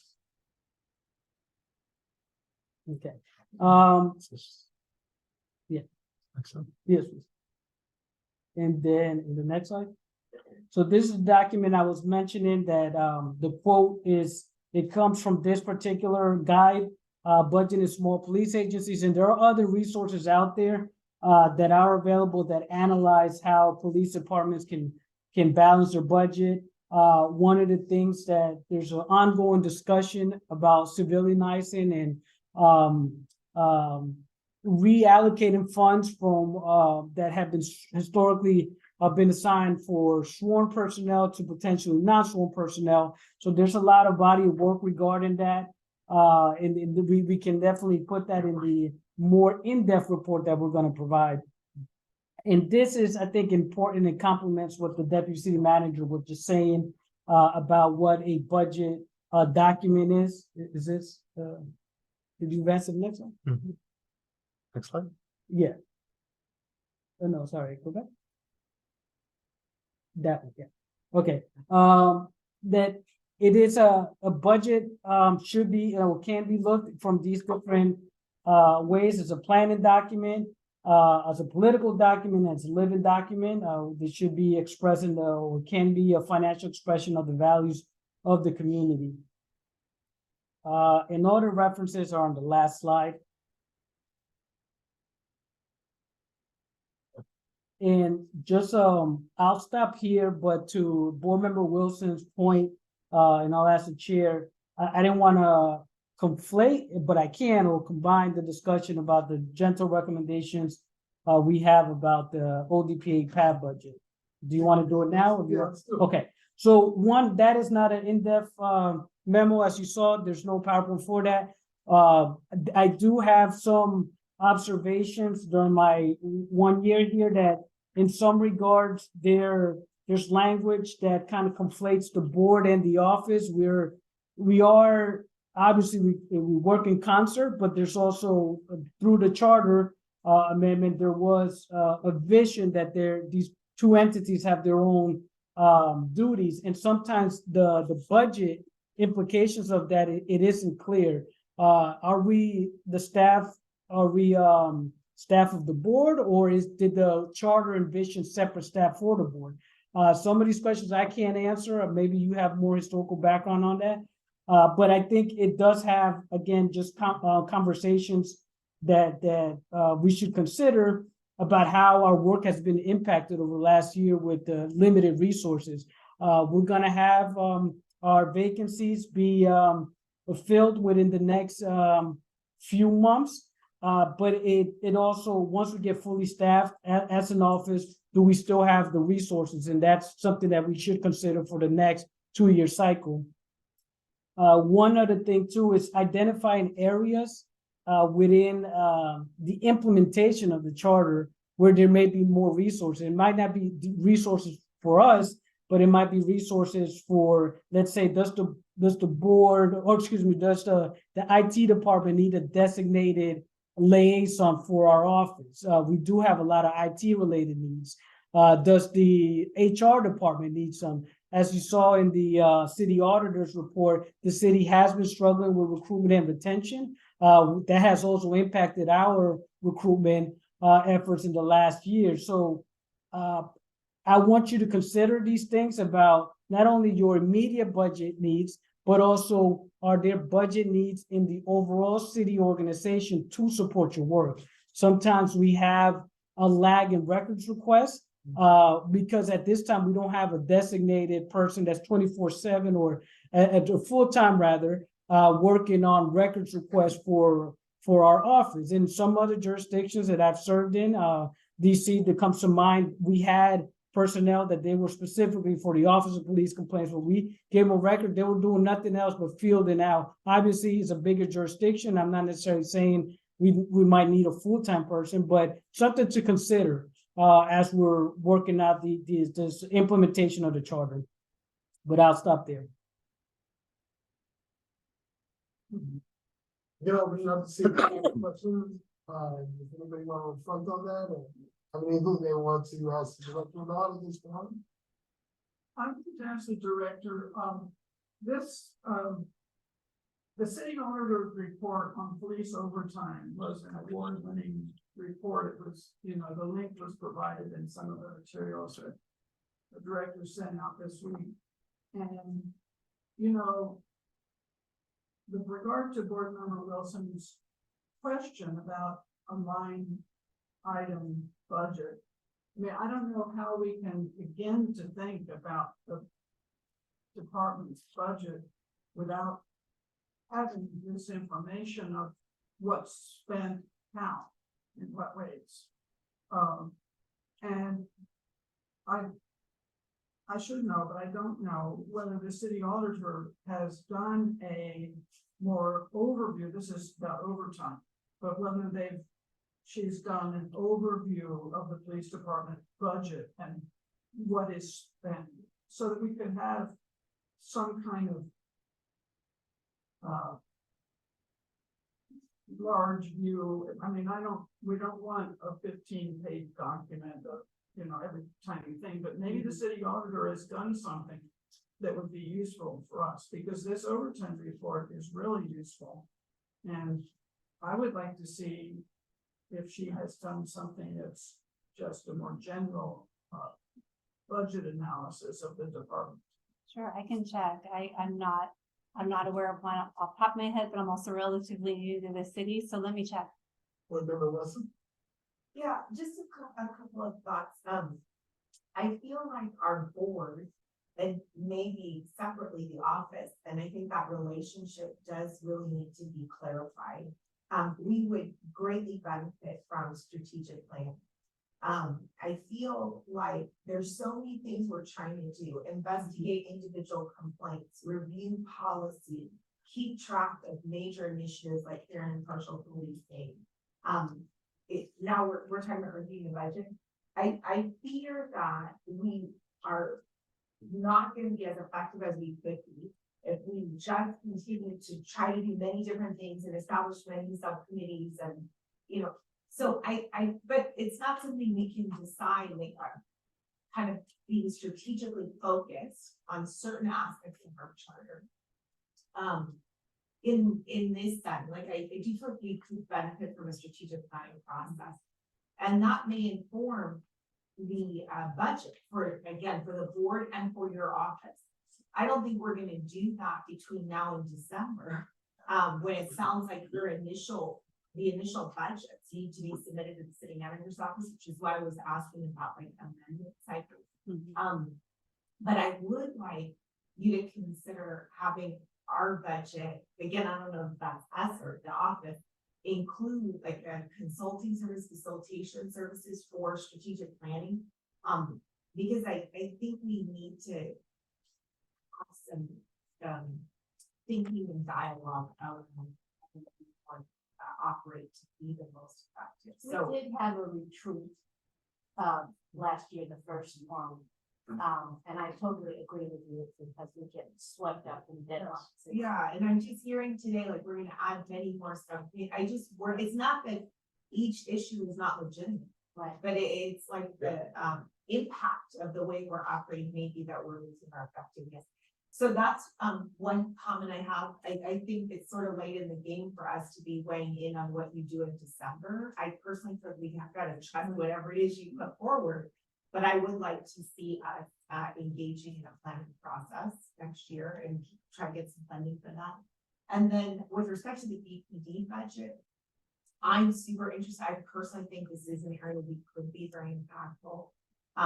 So if that means creating a subcommittee, you know, as much as I don't love subcommittees, but I would love to be on that one. And obviously we have a great, very helpful presentation to understand the timing within which to be impactful. And the last thing I would say is, it's funny because as we were talking, I was thinking about asking the city auditor to be on our subcommittee or somebody from her office, if that wasn't a conflict, but I know she's independently elected, because I think their office does fabulous work. They've done their calls for service analysis was also excellent. So anyway, just thinking about the role of the auditor as well. Anyone else? Following up on both sets of comments, agree with all of them. And in addition, I was thinking about, again, the usefulness of the line item budget, but I actually even think we need one more step back, even from the BPD, which is like, I don't want to just know salary is spent. It's like, what is happening programmatically to inform those spending levels? Like what are the initiatives? What are the programs? What are the projects? What, like, because if all we see are dollars and cents around salaries and benefits and what, like, that's fine, but like, how are we actually dedicating the personnel? How are we actually using the money? So anyways, I know we'll have to have a dialogue about what's the right set of data that we need to see. But actually, I feel like it's the line item budget, but it's almost like, what's the decision making that went into how those numbers came about? Like, what is it that she's trying to fund, you know, to be accomplished through those expenditures? So, I think we could get, and that's where we can actually be helpful, because it's like, well, we actually think there should be a priority, or there should be a priority in terms of that, like, not just the dollars and cents. Well, maybe, I mean, as long as it's more than just, you know, salaries for. We're gonna be very challenged because I haven't seen the city of Berkeley budget. It's not a particularly transparent process. I've looked inside the police department. Like, I just haven't seen, and maybe it's part of the system that you have, but I haven't seen that for any department. So, I mean, we'll see what. Maybe that's the aspiration for next time. Yeah, but Well, they have to are submit good. it, they will submit these as line items anyway. I mean, the budget has to have the line items. So yeah, I just look at her rationale, Yeah. why did, Yeah. that's. So at Yeah, this time, I'm gonna have this conversation, which I think is productive. So let's make a little call to action about it. But it sounds like, as much as it's just thanks for the board member Wilson, that we're gonna come up with a subcommittee. And that we would like to bring in not only, you know, the people that work within this board, but some other city officials to help us decipher and really get into the numbers. It sounds like there are people that are interested or willing to step up for this. So this time I'm gonna ask for a vote to build a subcommittee around the budget. And then I'm gonna ask for volunteers to step up and serve. Clarification really quickly, and is this both for the BPD Yes. and the office? 100%. Pick up. 100%. So it's sort of two different, or even three sets of budgets or whatever it is. Exactly. And while I'm sitting here, there's something that I want to add, especially for our newest workers who are coming in and are looking at this chaotic. It's a maelstrom. You've got a lot of things going on all the time, and it does seem to be chaos incumbent. Like, this is it. But let me also explain to you that, and I felt the same way. We are tasked with many different responsibilities within the charter, within the city, within our community for this work. And it can be overwhelming when we have to say, wait, you know, what is important? What's next? What's going on? And it will start to make sense as we chip away at a lot of the things that have been holding us back. One was personnel. You know, we've had our director who just come in. The office is just transition. We have a whole new board here with very few of the anchors that started. So this will start to make more sense. We will be able to get through these things. I know some committees seem like a lot of your personal time is being taken for these 1 to 2 hour meetings, but that's where we get the most work done. And that being said, I'm excited to go ahead and get this vote going and get this budget process done. I don't want to assume, but Board Member Wilson, was that a motion for the subcommittee? Sure. Okay, and a second from the chair? Sure. Okay. You can't assume these things. Okay, so with that said, I'll proceed to the roll call vote. Chair Moore, Yes. Vice Chair Harris, Board Member Calavita, Board Member Leftwich, Yes. Board Member Wilson, Yes. Board Member Blackaby, Yes. Board Member Cayetano, and Board Member Moses. Yes. Okay, the motion carries. Yes, correct. And just one thing, piece of information for board member Wilson, we do have it on the tentative agenda. You identified that as also a discussion for establishing a work plan, so that's gonna be coming up in next month's discussion. And there was a line item for strategic planning, as the board member Leftwich mentioned. There was a part one of the retreat, but the idea was to have a part two, but the composition of the board changed and we weren't able to fill the seats at the pace that we thought we would. So that kind of just was put on hold, but I think, like you mentioned, it's a timely topic right now as you're doing these larger projects. And I think it is time for us to revisit the retreat.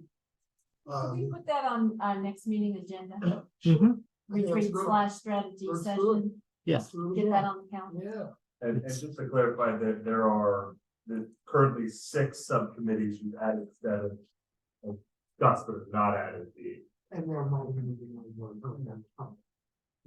We'll see how the conversation goes. But this, can we go ahead and keep moving forward? Do you feel comfortable? Yes. I'm gonna give the floor to Board Member Cayetano so he can. Do you want to get on this committee now? Yeah. Don't we? I mean. It's up to you guys. I had a question, of the director. You mentioned additional staff coming on in the next weeks. So we have the investigator that's coming on board next week, and I've requested, when our admin retired, I requested that we two councils going through the AO1 period to allow me to reclassify them from office specialist to administrative to an associate management analyst, but we'll call it internally administrative analyst. So we're waiting for that approval. Once we get that, then we have a list of individuals that we can start interviewing, and hopefully we can wrap that up in the next few weeks. The data analyst position is still there was some delays to the HR process, but they're finalizing that process, and they're going to give me a list of candidates that we can review. And the investigator is actually. It is selected. They'll be going to NACO next week, part of their training. Nice. So are we ready to move on? We have a policy discussion. Or what about so is the decision to defer the creation of, Improvement committee. but to defer actually selecting the chair? Unless. No, just a quick point of clarification for, did you need deputy city manager call? I wasn't sure if you would stay through the night or Oh, no. did you need? Please. I just want to make sure you guys were done on budget, so. Thank you. Thank you for coming. Yeah. Thanks, everybody. Thank you. We do have time for this budget, subcommittee, but if we want to go ahead and find the chair and let's see. Again, No, in December you have a meeting, December 6th. Okay. you guys think this is open? Look, I'm happy to volunteer to be a member, one way or the other on that. On the members. We got one member there. It's 2 members. We max out at 3, right? With 3 votes. If it's just the 2 of us, we can be co-chairs. And you can invite people from outside. Yes. So yeah, let's check and see if someone can see out there to talk to speech. Okay, but I don't want to close the fund, you know. No, I don't need to either. No, exactly. So your 3rd is welcome. Yes, that was nicely done. Gotta let it linger there for a second. That being said, discussion on action, a discussion and action on policy complaint number 20023 PR-008. From Member Cayetano, did you care to take the floor? Sure, good evening, everyone. I will say initially that I think that my comments on my research for this policy complaint will dovetail with the next agenda item. And so I do have a top line recommendation. I also have a recommendation in the alternative, which I'll address later. And then I also have a bottom line recommendation, which I think will come up in the next agenda.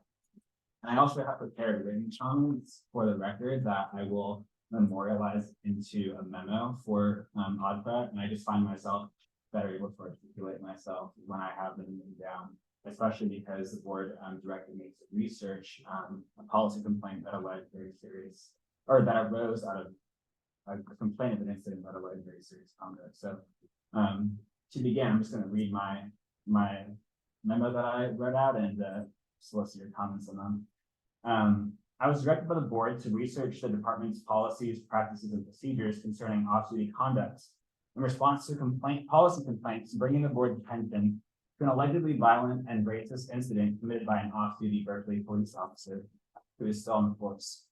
At the outset, I want to make clear that the board does not have the authority to investigate the specific incident. In fact, the district court is currently hearing the matter, and I do think it's important to highlight that our inquiry into the policies are not limited to this complaint, because the complaint alleged, criminal conduct, and policies covering off-duty conduct reach way further and reach to the level of ethical obligation by professionals. My top line recommendation is for the board to approve a subcommittee, much to the chagrin of maybe board member Wilson, which will work with the department to review their reporting, investigation, and disciplinary recommendation of off-duty misconduct. As I'll explain further, BPD's policies are comprehensive, but the nature of off-duty conduct, especially off-duty conduct involving bias, is that it is more likely to be underreported, dismissed as unfounded, and under-disciplined. I would like to take a few minutes to discuss their policies, general comments on reporting and discipline, then explain what information I have received from the Berkeley Police Department today. Policies. Berkeley's Police Department policies recognize that public officials occupy a trusted position in the community, and that the nature and work of law enforcement subjects them to a code of professional ethics that necessarily encompasses their off-duty conduct. BPD's policies are also clear that an officer's off-duty conduct can reflect favorably or unfavorably on the department, such that misconduct can erode the public trust in the department and ultimately impair the agency's effective operation. BPD imposes an affirmative duty on officers to report the off-duty conduct of officers once they become aware of or observe what he or she believes to be misconduct. BPD's policies explain that any of the following are causes for discipline, and I want the board to recognize how broad these policies are defined and what they could encapsulate. Any act on or off duty that brings discredit to the department. Criminal, dishonest, or disgraceful conduct, whether on or off duty, that adversely affects the member's relationship with this department. Any other on or off duty conduct which any member knows or reasonably should know is unbecoming of a member of the department, is contrary to good order, efficiency, or morale, or tends to reflect unfavorably upon this department or its members. These policies are comprehensive in the sense that the definition can include both anything and nothing. This is why implementation and enforcement, reporting, and discipline are extremely important, and a mere review of the policy's text is insufficient. At the same time, the duty to report and discipline for off-duty misconduct tests the limits of the department's committed to maintaining the highest standards of ethics. Numerous studies have shown that officers view off-duty misconduct as less serious and therefore are less likely to report a fellow officer. It is also well known that this duty to report can be compromised by a code of silence or the tendency to ignore, deny, or even in some cases cover up the misconduct of fellow officers. And I have a bunch of DOJ reports citing to these studies that I'll include in my memo. The best practices endorsed by the IACP is for departments to provide anonymous and confidential reporting protocols. And on investigation, in April 2022, the California Department of Justice released a report summarizing their audit of 5 departments' internal investigations of officers' biased conduct, both on duty and off duty, expressed in their social media posts. Their audit found 4 investigation practices at 3 of the 5 departments. It found that the departments limited their investigation to only the most blatant forms of bias, especially when expressed on social media. It also found that the departments relied too heavily on the officers' denials of bias rather than on whether an officer's conduct created a reasonable appearance of bias. They finally concluded, in line with the US DOJ, that local law enforcement departments should consider instituting routine third-party audits to increase public trust in the department's decisions and relying on existing local entities to do so. And I just want to note that the Fair and Partial Policing Task Force, and this is why I think it dovetails with the next conversation, one of the recommendations was for a third party to review and audit Berkeley police officers' social media posts annually. And when that policy was implemented, there was no third party. And my understanding is that the recommendation was for the police department to implement their internal disciplinary processes. But I think that the board has a role in, again, per the charter, in overseeing and reviewing the policies, practices, and procedures that they're being implemented, including their review, their internal review. And according to discipline, there's a lot of, I just Googled a lot, and an SFPD officer was fired for off-duty road rage incident in Berkeley, in which he discharged a service weapon and did not meet reporting standards. A Mountain View officer disciplined under department's anti-discrimination policy for sexually explicit and discriminatory posts, but he was suspended for 2 weeks without pay. And an independent auditor said that this was an extremely lenient disciplinary for that specific outcome, for that disciplinary action, for that outcome. And a San Jose Police Department officer dismissed after internal investigation revealed that he had been sending, was dismissed after internal investigation revealed that he had been sending inappropriate text messages that displayed racial bias, which I think again is related to the fair and impartial policing task force in the downtown task force, et cetera. So these are just like the general overview, and the things that I requested from the police department were just aggregate data about internal complaints that invoke these specific policies. And I specified to them at the beginning, like this is just the beginning of a conversation. I'm hoping that this will just provide a starting point. And I received today, this morning, their first response, and the response was essentially the data that was already publicly available, in the sense that what is published in the annual reports. And the annual reports have these specific categories. And when you look at the categories, it doesn't specify whether, for example, like discrimination or harassment, it could occur on duty, it could occur off duty, we don't know. And so that was one thing that I asked for, again, if they could provide that information to us. And I will say that I found, and I'll include this in my memo, other departments, other jurisdictions where they report incidents, they explain what the specific incident was and what, like, generally, like the policy that related to it. And I'll also say there are, like I mentioned at the beginning, there are other jurisdictions that do audits of departments' implementation of their policies and how they review that. And I think that is within our jurisdiction as well. So that's my report. What was your recommendation? My top line recommendation is to establish a subcommittee on reviewing this, but I think that in the alternative, there is some connection to what Board Member Calavita is working on, and I want to know what her input is on, like, how much there is in conjunction here. And then, yeah, so those are my two recommendations in the alternative. By Board Member Calavita, you mean that fair and impartial? Yeah, because the task force specified social media, and it specified social media audits, and any inquiry into officers off-duty conduct, because the policy specifically covered that, would have to address it as well. And again, I want to emphasize, like, I don't think it's enough to just look at the policies and say, do the policies cover the conduct? Because policies are very comprehensive. Exactly. I don't have to repeat myself, but I'm curious what you all think. Board Member Calavita? No, I'm very much in favor of this, and I sent Board Member Cayetano a email in response to his suggestions. Because I am chair of the Fair and Impartial Policing Implementation, and report is always imminent. I'm sorry to keep saying that, but it is, as well as chairing the Downtown Task Force Policy Review. And then we will have some recommendations in that latter subcommittee for some tweaks of policy. But in the process of doing that, the subcommittee went over many policies quite carefully.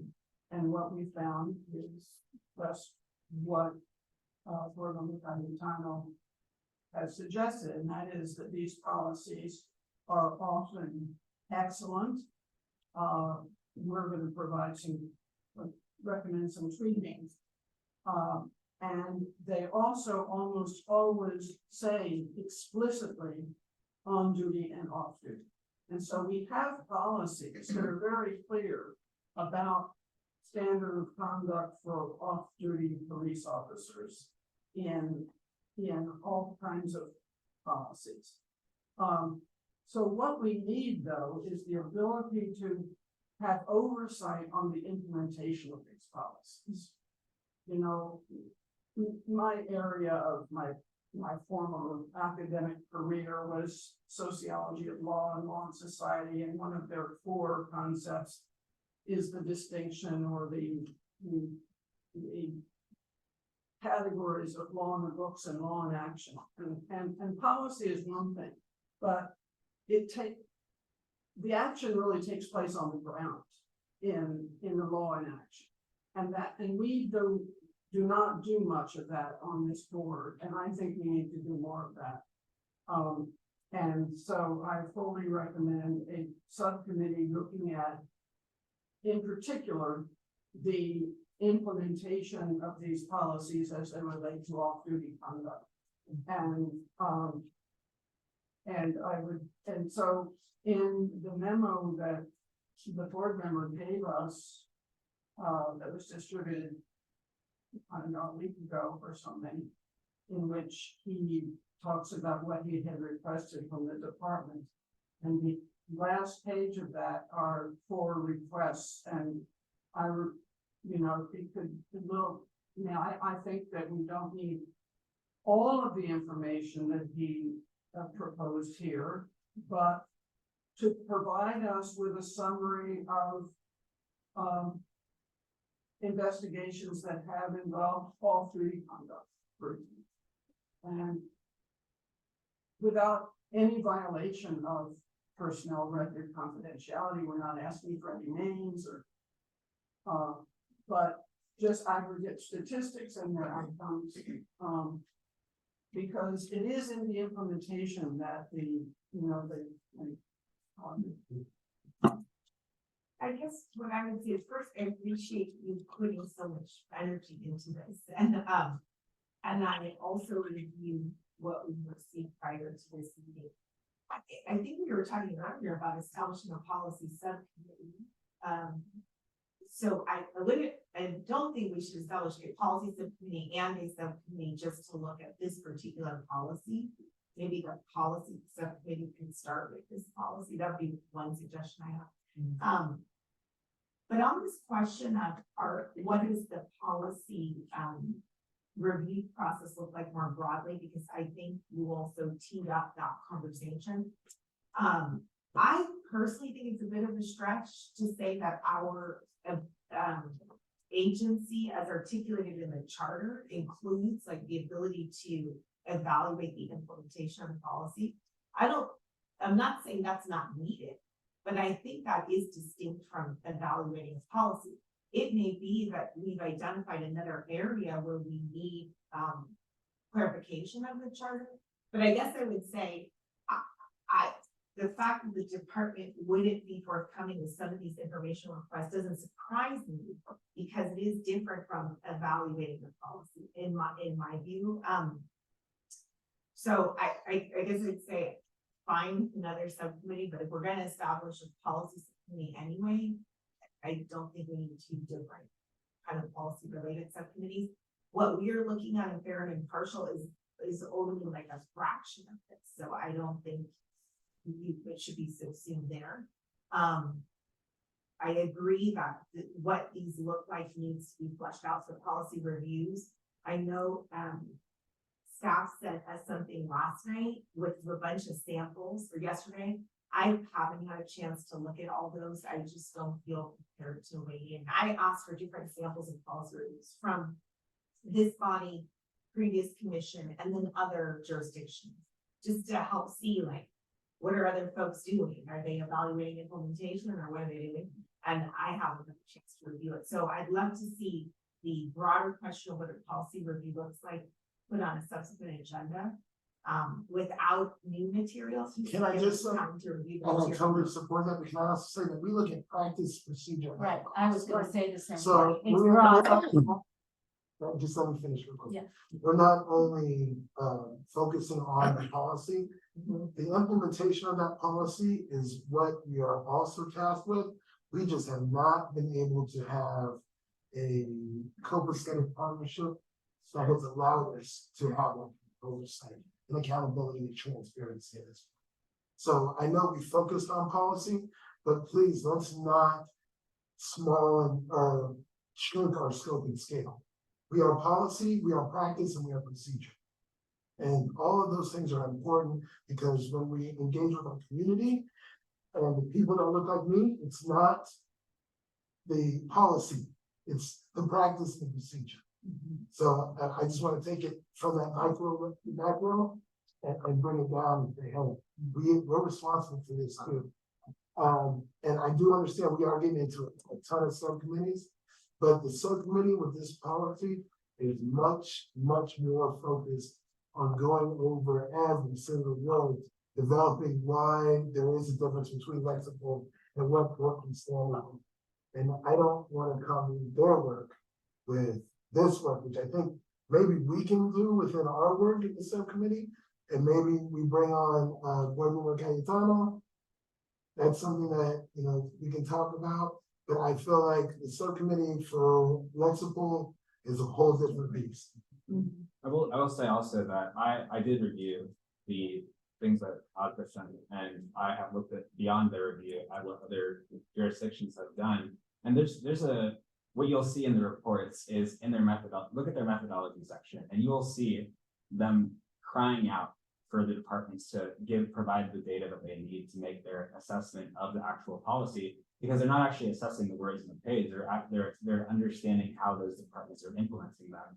And in some cases, those jurisdictions rely on their departments giving them access to that internal information as well. And so the question is, does our charter give us access to that information? And we can have an open discussion about that. But I do think that we are tasked with reviewing the practices and procedures in addition to the policies. Yeah, and there's a great example I found. I think it was in Chicago, where the department and their oversight commission worked hand in hand and reviewing specific incidents and working with their internal investigators and reviewing their determinations and seeing and comparing that to what determination of an independent civilian oversight would have made. And they released a report that explained the differences between their opinions, and that created transparency on how these policies are actually implemented. And I think that's what we're asking for here. At least that's what I'm asking. So I'm gonna attempt to translate my naivete to fresh eyes and you know, with the caveats that I have not seen or even gained access yet to the material that you're referencing. It sounds like there is the language of the policy, which from my hearing you discussing it is excessively, but quite broad and does not include a lot of the specifics that I would imagine would be covered in the lexicon conversations, where we may be getting much more specifics. And then separately, there's, and you use the sources, the incidents. And my understanding is that that category of individual incidents and the review of those incidents as they relate to the implementation of those policies is a central process of this committee. And in fact, if I'm understanding it right, is many of the closed agenda items on this. So I'm curious how the off-duty incidents would specifically need to be separated from the broader sentences, or why we want to treat those two. I want to make clear that those closed session incidents arise from complaints of individual officers. And when we make recommendations on the policies and practices, of course, we're going to review, you know, a subset of data that what the little data points comprise of individual incidents, but we're not making recommendations on specific disciplinary action for officers. Right. We're making recommendations on the guidance for how those policies are implemented. Right. throughout those. So we have to separate them because those are protected confidential information. This one, we can use confidential information, but we can't like speak it out. Right, right, sure. Sorry, I was there. No, I appreciate that. So I we're didn't, talking about individual incidents, that, we're not proposing to examine individual incidents here. okay, We're proposing to ask, or to receive, we've asked for aggregate data. at incidents in aggregate to compare to the implementation of the policy. So, No names, dates, or Right. anything about individual incidents, but just to understand how a particular policy is being used by looking at how it was processed internally. so would it be fair for me to bucket, the review of the policies themselves and the language that, police department is operating off of the, individual incidents that are reviewed as part of the closed section, and then aggregate, the asynchronous events and incidents that are, that we use as, evidence and discussion points, around these policies. Is That's that right, right? There's except sort of that three the, buckets. except that the individual incidents in the closed session Yeah. are only ones that have been brought to us by an aggrieved party or witness. Right, so they have not been, solicited. So we can't examine individual incidents. We won't have any information about individual incidents. We've been told. Unless a complaint is brought to us. And Director, I know you wanted to jump in here. Just to emphasize, I think one of the words that board member Caetano mentioned, methodology and methods. I think that's very important. Yes, we would like more data and information for some of these things, but there's also openly sourced information that you have access or can get access to. So just exploring those different methodologies and methods that you can, yes, getting the direct data from the department is one part of it, but when you're discussing off-duty conduct, there might be something publicly available that would inform your review of these incidents. So just a gentle consideration, in any of the policy reviews you undergo, consider what is the research question and how you're going to approach it.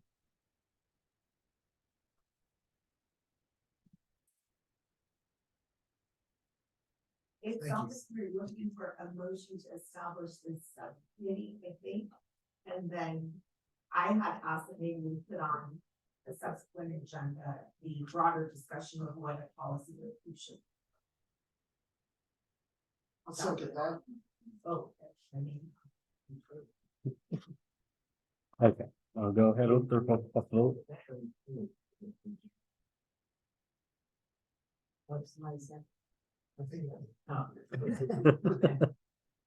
I was thinking that that's something we probably could have as part of our retreat as well. Just that, the whole process. Okay, so proceed to the roll call vote. Chair Moore, yes. Vice Chair Harris, Yes. Board Member Calavita, Yes. Board Member Leftwich, Yes. Board Member Wilson. Yeah. Board Member Blackaby, Yes. Board Member Cayetano, and Board Member Moses. Yes. All right, the motion carries. So I believe that's all. Board Member Cayetano, is there anything else you want to address the board with real quick? No, are we gonna go to the next agenda item, which I think is more general, but we are, okay, so then I'm good with that. Okay. Well, then, let's move to the next agenda item. Are we going to, what's the word? Populate. Populate. I love that. I was trying to say, are we gonna populate that subcommittee? Was Or are we gonna, just in the abstract happening? I was gonna give you guys a little break before I put it on you, but if you guys are ready to volunteer,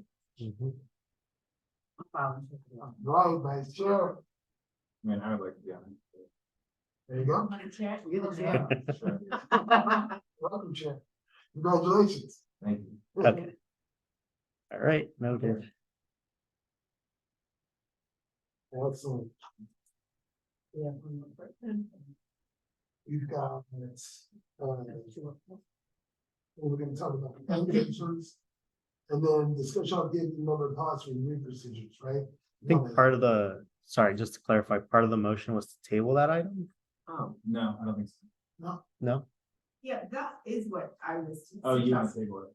Well, I don't know about everybody else, but I haven't had a chance to review what was sent out yesterday, and that I need to, I don't wanna make decisions today on what a policy review is gonna look like. I don't think we need a decision. We should have a discussion.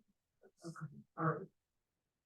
But if, I mean, open to the timing of it as well. Why don't we talk about it for 10 minutes? You got 10 minutes for, conversation? One more guy time, you wanna take the floor? Yeah, I think the main thing that I'm asking is what the board understands the scope of the charter change, which. You need 100 minutes, I'm sorry. Because I think one thing that I was running into when I was making this request was, well, what do we do if they don't provide the information? And, you know, the charter does give us subpoena power to access certain information. And we have to decide whether and how we're going to use that subpoena power in what circumstances. And, you know, there's some argument against, you know, there's some interpretation against the fact that we could use the subpoena power for policy review. And if that's the board's like opinion as well, then we shouldn't challenge that interpretation. But if it isn't their opinion, if it isn't our opinion, then we should question about how we can go about using our powers to access data to you know, make more effective recommendations. The alternative is that we ask the department to be more collaborative with us in accessing our data. And I think there is an opportunity. I mean, I think that there is an opportunity for that in some instance. But I think that if my understanding is correct, that that's been tried and hasn't worked. And I think that I think our board can lose sense of what, of the board members who left and why they left. And I don't think we should discount their memory by just trying again what they tried and failed at, because we're just going to end up banging our head against the wall again and again. So that's my personal opinion. I guess I feel like we're talking about different things here. I mean, the question about what a policy review entails versus use of our subpoena power, but I agree with you. And I don't think we've ever, as a board, you know, had that specific discussion. But I think the general feeling has been, we have that power, we should use it when appropriate. We should use it when we decide to use it. That's about as far as we've gotten with that, just that, but we do have that power. And actually, I've been pretty clear with the director, and I'll be clear and transparent here with the board, that I've made it my personal policy as the chair that any document that first from this point on will be by. I've told you that before. I want to make sure that you guys know that's where my position is. And you know, I have tried many different ways, and I have gone up, under, around in order to navigate obstacles and to get information. This is where I'm at in the process. And of course, as I am only one member of this body, but anytime that I am going to seriously try to pack those documents, that has to be my first move after 2 years in this situation. Just wanted to put that on the table on this discussion. And you know, I do agree. Thank you for bringing up the board members who, you know, were frustrated and have that, and we're looking for answers on questions you're asking right now. Where does our power lie? Who are our allies? Who are we working with? How does this evolve into transparency? So, you know, I will talk with you about this and bend your ear for hours. We can sit down and discuss. I do not have those answers. I am looking for them. We really won't know until we test. Exactly. And that'll things that was subcommittee on conflicts of interest. We'll have a lot of cerebral gymnastics about what that means. But you know, as a body, we are going to have to talk that. We're going to come to terms with who is our legal representation and what does that mean. Anybody else? Anything we want to discuss? One more thing about this is not related to Christina, but I have talked with the new center at Berkeley Law on criminal law and justice, and they're willing to work in some capacity, or at least like talk about working, issuing reports as well. So that's an option. And nothing is official, but just a note in mind in that. I get the sense that if I ask this question too broadly, I could bog us quite down. As a new member, could you give an example of information that the police department's not been forthcoming with? Maybe just like one example rather than. Sure, body worn camera has been something that we had some struggles with broadly. But I mean, there's not anything that we haven't seen without. Specific, so for example, the number of incidents where body worn cameras were turned off. That would be information you have difficulty understanding or getting the answer. No, I'm not saying even if there is body worn camera, we don't have access To the footage itself. to the footage itself. We've been deterred for various reasons. The other thing that happens is that, we can ask for information and the charter requires that it be provided within a certain period of time.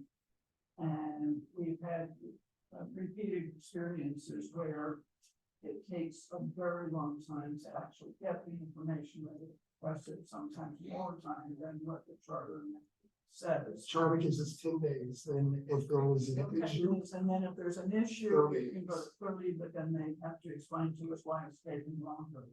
And so sometimes we have run up against deadlines, especially when it has to do with individual complaints. We have deadlines that we have to fulfill before discipline take effect.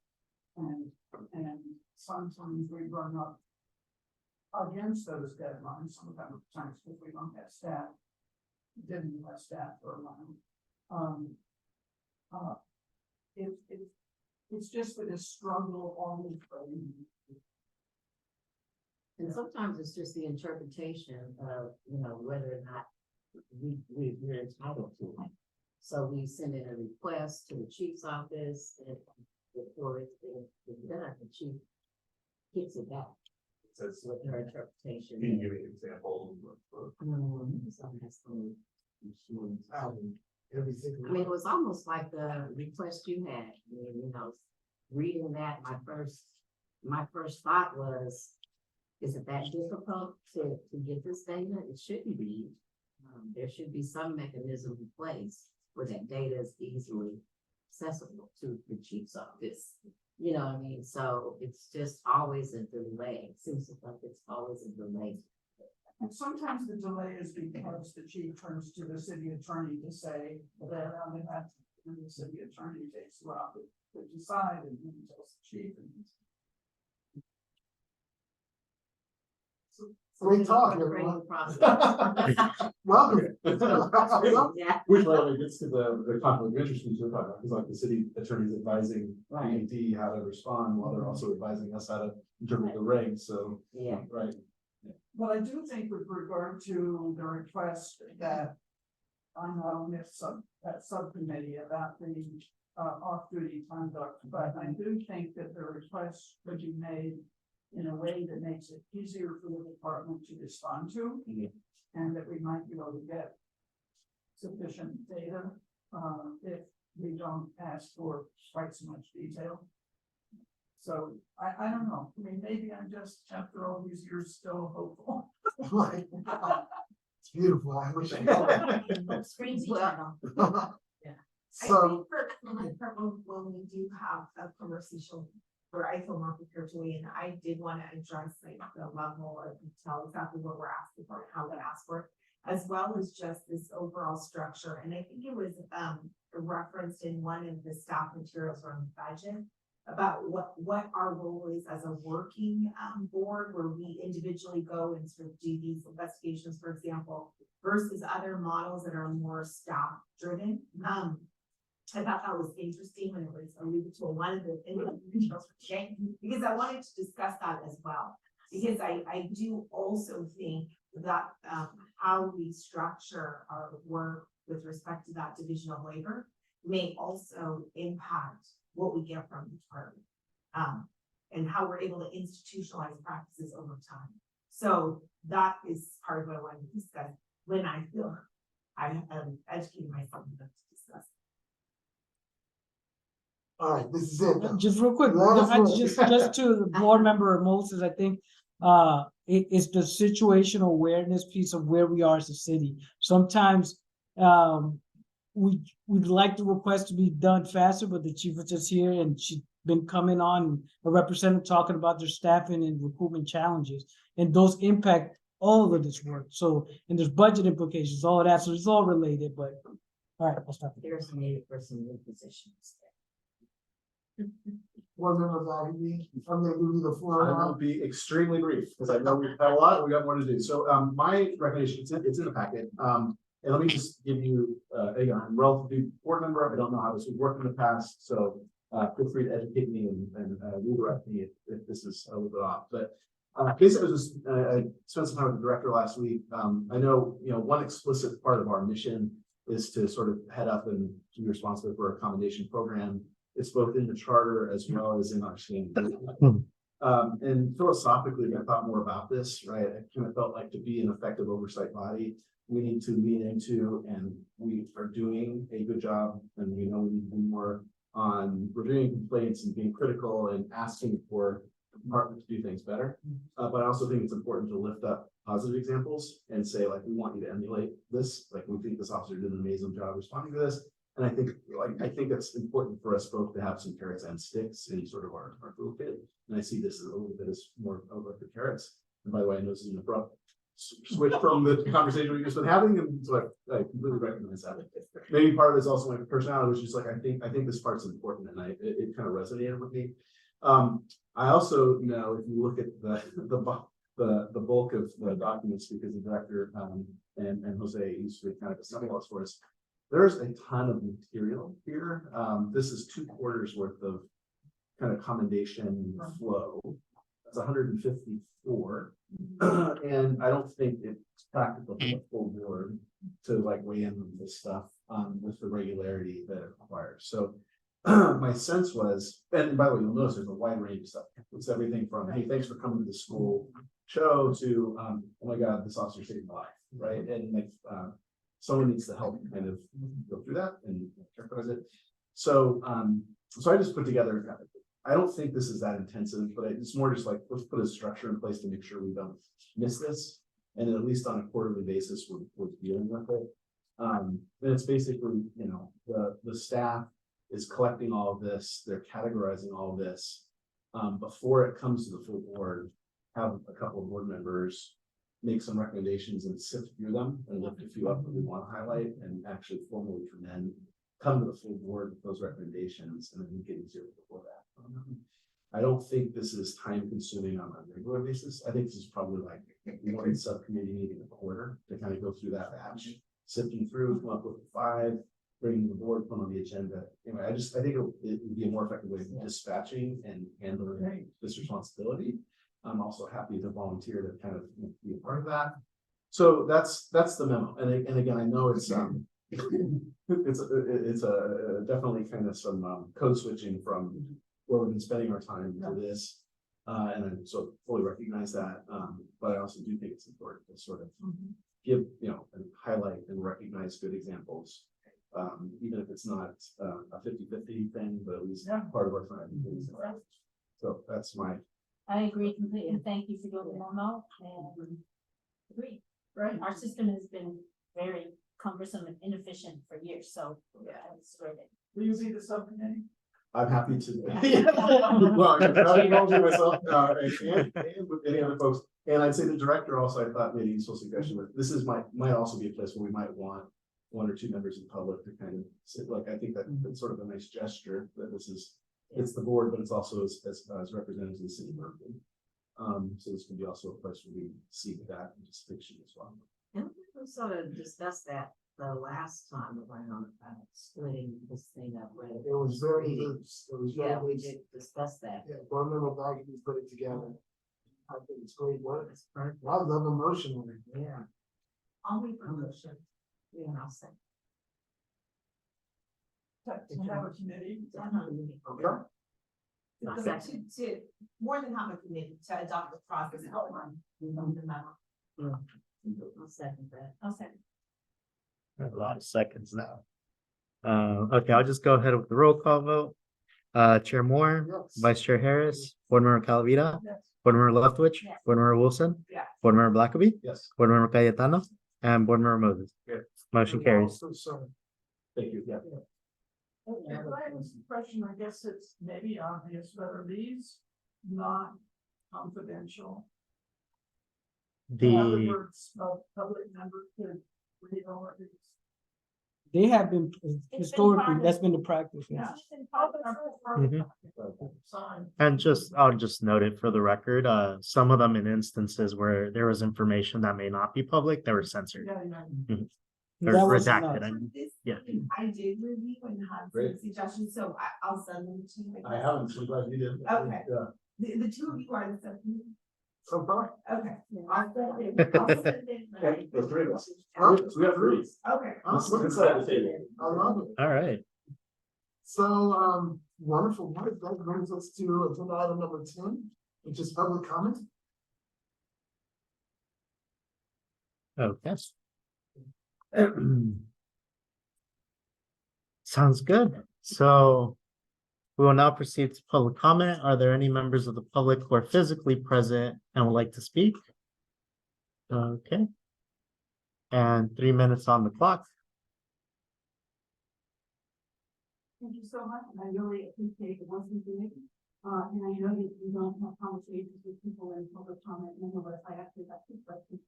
One is that I looked in the packet, I don't see the memo that, board member Cayetano, wrote. I think it would be wonderful to have that. Appreciate that. And then my other question, again, is not really a question, but if you're, planning to take any public members for the lexical, subcommittee, I would be interested, and probably other people out there who might be. Okay, thank you. Okay, is there any additional public comment? Ask one question, please. And that is the policies that have been implemented since PAB began, 150 of them, you said. The new ones since then. Is that a matter of public record? Could that be looked at online or wherever? Where would it be?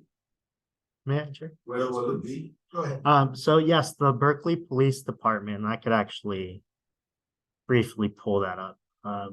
They have all their policies uploaded for the members of the public.